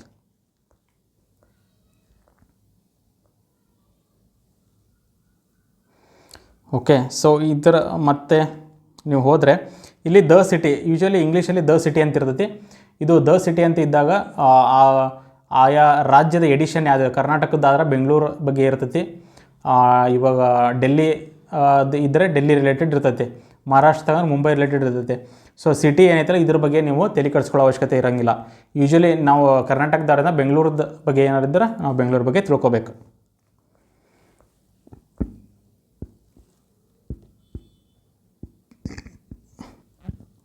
ಸೊ ಇಲ್ಲಿ ಬಂತು ನೋಡ್ರಿ, ಈಗ government submits panel report on great Nicobar project NGT ಅಂತ ಐತಿ. ಸೊ ಗ್ರೇಟ್ ನಿಕೋಬಾರ್ ಎಲ್ಲೈತಿ? ಓಕೆ, ಅಂಡಮಾನ್ ನಿಕೋಬಾರ್ ಎಲ್ಲೈತಿ? ಆ ದ್ವೀಪ ಎಲ್ಲೈತಿ? ಓಕೆ, ಅಂಡಮಾನ್ ನಿಕೋಬಾರ್ ಮಧ್ಯೆ ಹೋಗ್ತಕ್ಕಂಥ ರೇಖೆಗೆ ಏನಂತ ಕರೀತಾರೆ? NGT, national green tribunal. ನಮ್ಮ ಕರೆಂಟ್ ಅಫೇರ್ಸ್ ನೀವು ವಿಡಿಯೋಸ್ ಫಾಲೋ ಮಾಡಿದ್ರೆ ನಾನು ಆಲ್ರೆಡಿ NGT ಮಾಡೀನಿ ಅದರೊಳಗೆ. ಸೊ ಹಿಂಗೆ NGT ಅಂದರೆ ಏನು? ಓಕೆ, NGT ಹಿನ್ನೆಲೆ ಏನು, ಯಾವಾಗ ಸ್ಥಾಪನೆ ಐತಿ, ಇದರದ್ದು ಉದ್ದೇಶಗಳು ಏನೇನದಾವೆ? ಓಕೆ, NGT ಒಂದು ಟ್ರೈಬ್ಯುನಲ್ ಅಂದರೆ ಏನು? ಓಕೆ, NGT ಟ್ರೈಬ್ಯುನಲ್ ಬೆಂಚಸ್ ಎಲ್ಲೆಲ್ಲದವ ನಮ್ಮ ಭಾರತದಾಗ? ಸೊ ಇಂಥವು ಇಂಪಾರ್ಟೆಂಟ್ ಆಗ್ತಾವೆ ನಿಮ್ಗೆ NGT ಬಗ್ಗೆ. ಸೊ ಇಂಥವು ಇನ್ಸ್ಟಿಟ್ಯೂಷನ್ಸ್, ಸಂಸ್ಥೆಗಳ ಬಗ್ಗೆ ಬಂದ್ರೆ ಓಕೆ ಅದು ಇಂಪಾರ್ಟೆಂಟು. ಒಂದು ಏನೋ ಜಿಯೋಗ್ರಫಿ ರಿಲೇಟೆಡ್ ಬಂದ್ರೆ great Nicobar, Andaman. Okay, so geography related ಬಂದ್ರೆ ನಮ್ಗೆ ಇಂಪಾರ್ಟೆಂಟ್ ಆಗ್ತದೆ. ಸೊ ಹಿಂಗೆ ತಿಳ್ಕೊರಿ. ಆಮೇಲೆ ಇಲ್ಲಿ ನೋಡಿ, OIC meets poll panel raises concerns over Bihar roll revision. So ಇಂಥವು ಯೂಶ್ವಲಿ ಪೊಲಿಟಿಕಲ್ ರಿಲೇಟೆಡ್ ಇವು, ಅಂಥವು ಬೇಕಾಗಿಲ್ಲ ನಮಗೆ. ಸೊ ಇಲ್ಲಿ ಬಂದು ನೋಡಿರಿ, 4000 refugees enter Mizoram amidst fresh conflict in Myanmar. So ಇದ್ರ ಬಗ್ಗೆ ತಿಳ್ಕೊಬೇಕು ಈಗ ನಾವು. ಸೊ ಮಯನ್ಮಾರಲ್ಲಿ ಏನು ಕಾನ್ಫ್ಲಿಕ್ಟ್ ನಡೀತಾ ಇದೆ, ಓಕೆ, ಯಾರು ಜನಗಳು ರೆಫ್ಯೂಜೀಸ್ ಆಗಿ ಬರ್ತಾಯಿದ್ದಾರೆ, ಅವ್ರು ಬರೋದ್ರಿಂದ ನಮಗೆ ಏನೇನು ಕಷ್ಟಗಳಾಗ್ತವೆ, ಇಂಥ ಅನಾಲಿಸಿಸ್ ನಮಗೆ ಇಂಪಾರ್ಟೆಂಟ್ ಆಗ್ತದೆ KS IAS ಮೇನ್ಸ್ ಒಳಗೆ. ಆಮೇಲೆ MCQ ಬೇಸ್ಡ್ ಇರೋರಿಗೆ ಹೆಂಗೆ ಹೆಲ್ಪ್, ಮಯನ್ಮಾರ್ ಒಳಗೆ ಈ ಜನಾಂಗ ಯಾವ್ದು ಹಂಗದ್ರೆ, ಸೊ ಅದು ನಿಮ್ಗೆ ಹೆಲ್ಪ್ ಆಗ್ತದೆ. ಸೊ ಅದಕ್ಕೆ ಎಲ್ಲರೂ ನೀವು ತಿಳ್ಕೊಬೇಕು ಇದನ್ನು. ಇಲ್ಲಿ ನೋಡಿ, ಉದ್ಧವ್ ರಾಜ್ ರಿಯೂನಿಯನ್ ಹೆಸ್ಪುಟ್ ಕಾಂಗ್ರೆಸ್. ಇಂಥ ಪೊಲಿಟಿಕಲ್ ನ್ಯೂಸ್ಗಳು ನಮ್ಮ ಎಕ್ಸಾಮ್ಸಿಗೆ ಬೇಡ. ಇದನ್ನು ಹೆಡ್ಡಿಂಗ್ ಓದ್ರಿ, ಬಟ್ ಇಲ್ಲಿಂದ ಹಿಡಿದು 1ನೇದರಿಂದ ಹಿಡಿದು ಇಲ್ಲಿ ಕೊನೆವರೆಗೂ ಓದಿ ತಿಳ್ಕೊಂಡು ಕಿತ್ತಬಾಕೋದು ಏನು ಇಲ್ಲ ಇದ್ರೊಳಗೆ. Okay, just ignore it. Okay, so ಇಲ್ಲಿ ಬೇಕಾದಂಥ ನ್ಯೂಸ್ಗಳದಾವೆ. PM takes aim at China's rare earth stranglehold, prevent weaponization. Rare earth materials ಅಂತ ಹೇಳಿದರೆ ಏನು? ಓಕೆ, ಭಾರತ ಮತ್ತು ಚೈನಾಗೆ ಇರ್ತಕ್ಕಂಥ ಇವತ್ತಿನ ಸಂಬಂಧ ಏನು? ಮೇನ್ಸಿಗೆ ಬೇಕಿದೆ, ಅದನ್ನು ತಿಳ್ಕೊರಿ. ಭಾರತ ಮತ್ತು ಚೈನಾದ ಗಡಿ, ಓಕೆ, ಭಾರತ ಮತ್ತು ಚೈನಾ ಗಡಿ ಎಷ್ಟು ಉದ್ದ ಐತಿ? ಸೊ ಇಂಥವು MCQs ರಿಲೇಟೆಡ್ ಬೇಕಾಗತ್ತೆ. ಆಮೇಲೆ ಇಂಪಾರ್ಟೆಂಟ್ ಪಾಯಿಂಟ್ಸ್, ಇತ್ತೀಚೆಗೆ ನಮ್ಮ ಲದಾಖ್ನಲ್ಲಿ ಇಂಡಿಯಾ ಚೈನಾ ಮಧ್ಯೆ ಏನು ಘರ್ಷಣೆ ಆಯಿತು, ಸೊ ಅಂಥವು ಪ್ಲೇಸಸ್ಗಳು ಇಂಪಾರ್ಟೆಂಟ್ ಆಗ್ತಾವೆ. ಓಕೆ, ಸೊ ಅಂಥವು ತಿಳ್ಕೊರಿ ನೀವು.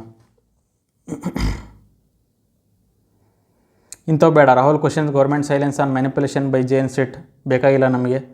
ಓಕೆ, ಸೊ ಇಲ್ಲಿ ನೋಡಿರಿ, ಇಲ್ಲೊಂದು ಫಿಗರ್ ಕೊಟ್ಟನ. Sky walker, Indian astronaut Shubhanshu Shukla aboard the international space station. So ಇಂಥವು technology related important. International space station ಅಂದರೆ ಏನು? ಇಂಟರ್ನ್ಯಾಷನಲ್ ಸ್ಪೇಸ್ ಸ್ಟೇಷನ್ನು ಯಾವ ದೇಶಗಳು ಇವಾಗ ಸೇರ್ಕೊಂಡು ಮಾಡ್ತಾಯಿದ್ದಾವೆ. ನಮ್ಮ ಭಾರತದ ಗಗನಯಾನ್ ಮಿಷನ್ ಅಂತೇಳಿ ಮಾಡ್ತಾಯಿದ್ದೀವಿ. ಫಸ್ಟ್ ಟೈಮ್ ಇಂಡಿಯಾ ಸ್ವಂತ ಒಂದು ಇಂಟರ್ನ್ಯಾಷನಲ್ ಫ್ಲೈಟ್, ಓಕೆ, ಅದರೊಳಗೆ ಮನುಷ್ಯರು ಇರ್ತಾರೆ, ಗಗನಯಾನ್ ಮಿಷನ್, ಗಗನಯಾನಕ್ಕೆ ಕಳಿಸ್ಬೇಕು ಅನ್ನೋದು. ಸೊ ಫಸ್ಟ್ ಟೈಮ್ ಮಾಡ್ತಾಯಿದ್ದೀವಿ, ಅದ್ರ ಬಗ್ಗೆ ತಿಳ್ಕೊರಿ. ಇದನ್ನು ಲಿಂಕ್ ಮಾಡಬೇಕು ಇದರಿಂದ ಇದಕ್ಕೆ. Piece time is nothing but illusion, we must prepare for uncertainty, Rajnath.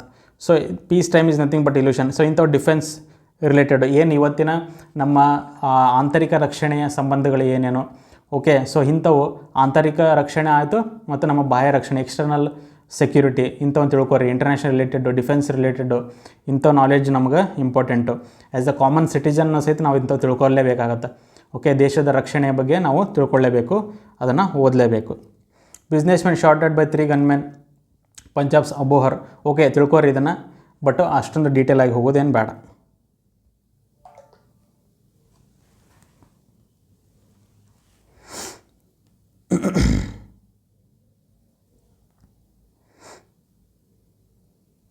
So ಇಲ್ಲಿ ನೋಡಿ, social media influencer files complete against MNS leader ಬೇಕಾಗಿಲ್ಲ ನಮಗೆ. ಓಕೆ, ಸೊ ಅದಕ್ಕೆ ಒಟ್ಟಾರೆ ನಾನು ಹೇಳೋದೇನಪ್ಪ ಅಂತ ಹೇಳಿದ್ರೆ, ಆಮೇಲೆ ಇಲ್ಲಿ ಯೂಶ್ವಲಿ ಎಡಿಟೋರಿಯಲ್ಸ್ ಇಂಪಾರ್ಟೆಂಟ್.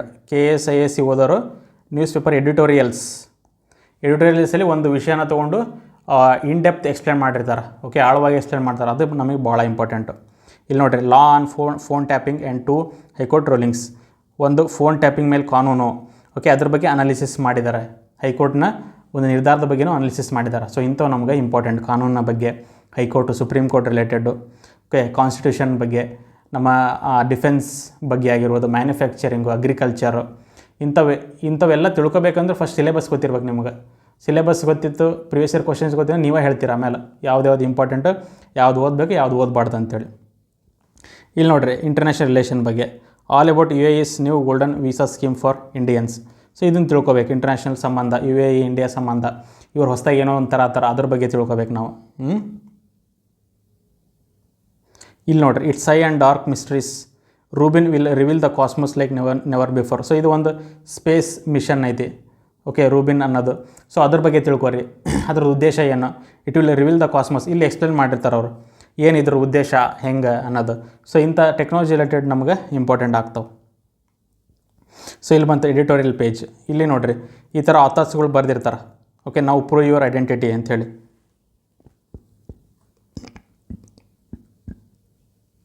ಸೊ ಇಲ್ಲಿ mainly election commission exercise in Bihar shows bureaucratic insensitivity and state overreach will erode trust in institution. Basically election commission, ಚುನಾವಣಾ ಆಯೋಗ, ಸೊ ಅವರು ನಡೆಸಿರ್ತಕ್ಕಂಥದ್ದು ಬಿಹಾರದಲ್ಲಿ. ಸೊ ಅವರು ಹೆಂಗೆ ವೋಟಿಂಗ್ ಕಾರ್ಡ್ಗಳನ್ನು ಇಶ್ಯೂ ಮಾಡ್ಯಾರ, ಸೊ ಅದ್ರ ಮೇಲೆ ಒಂದಿಷ್ಟು ಚರ್ಚೆ ನಡೀತಾ ಇದೆ.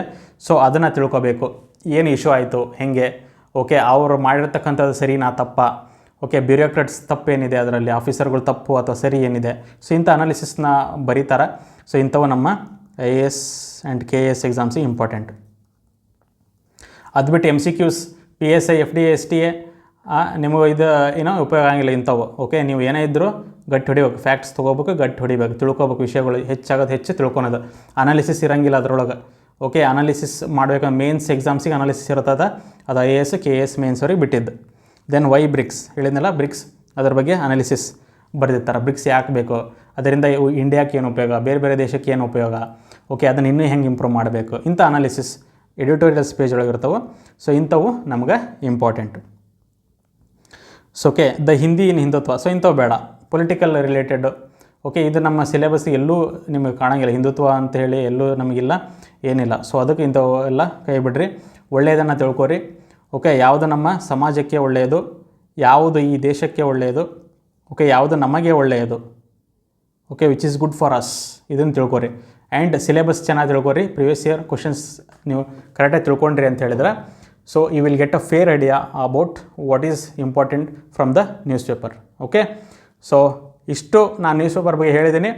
ಇನ್ನೂ ಏನಾದರೂ ಡೌಟ್ ಇದ್ದರೆ ನನಗೆ ಕಮೆಂಟ್ ಸೆಕ್ಷನ್ ಒಳಗೆ ತಿಳಿಸ್ಕೊಡ್ರಿ. ಓಕೆ, ಧನ್ಯವಾದ ಎಲ್ರಿಗೂ.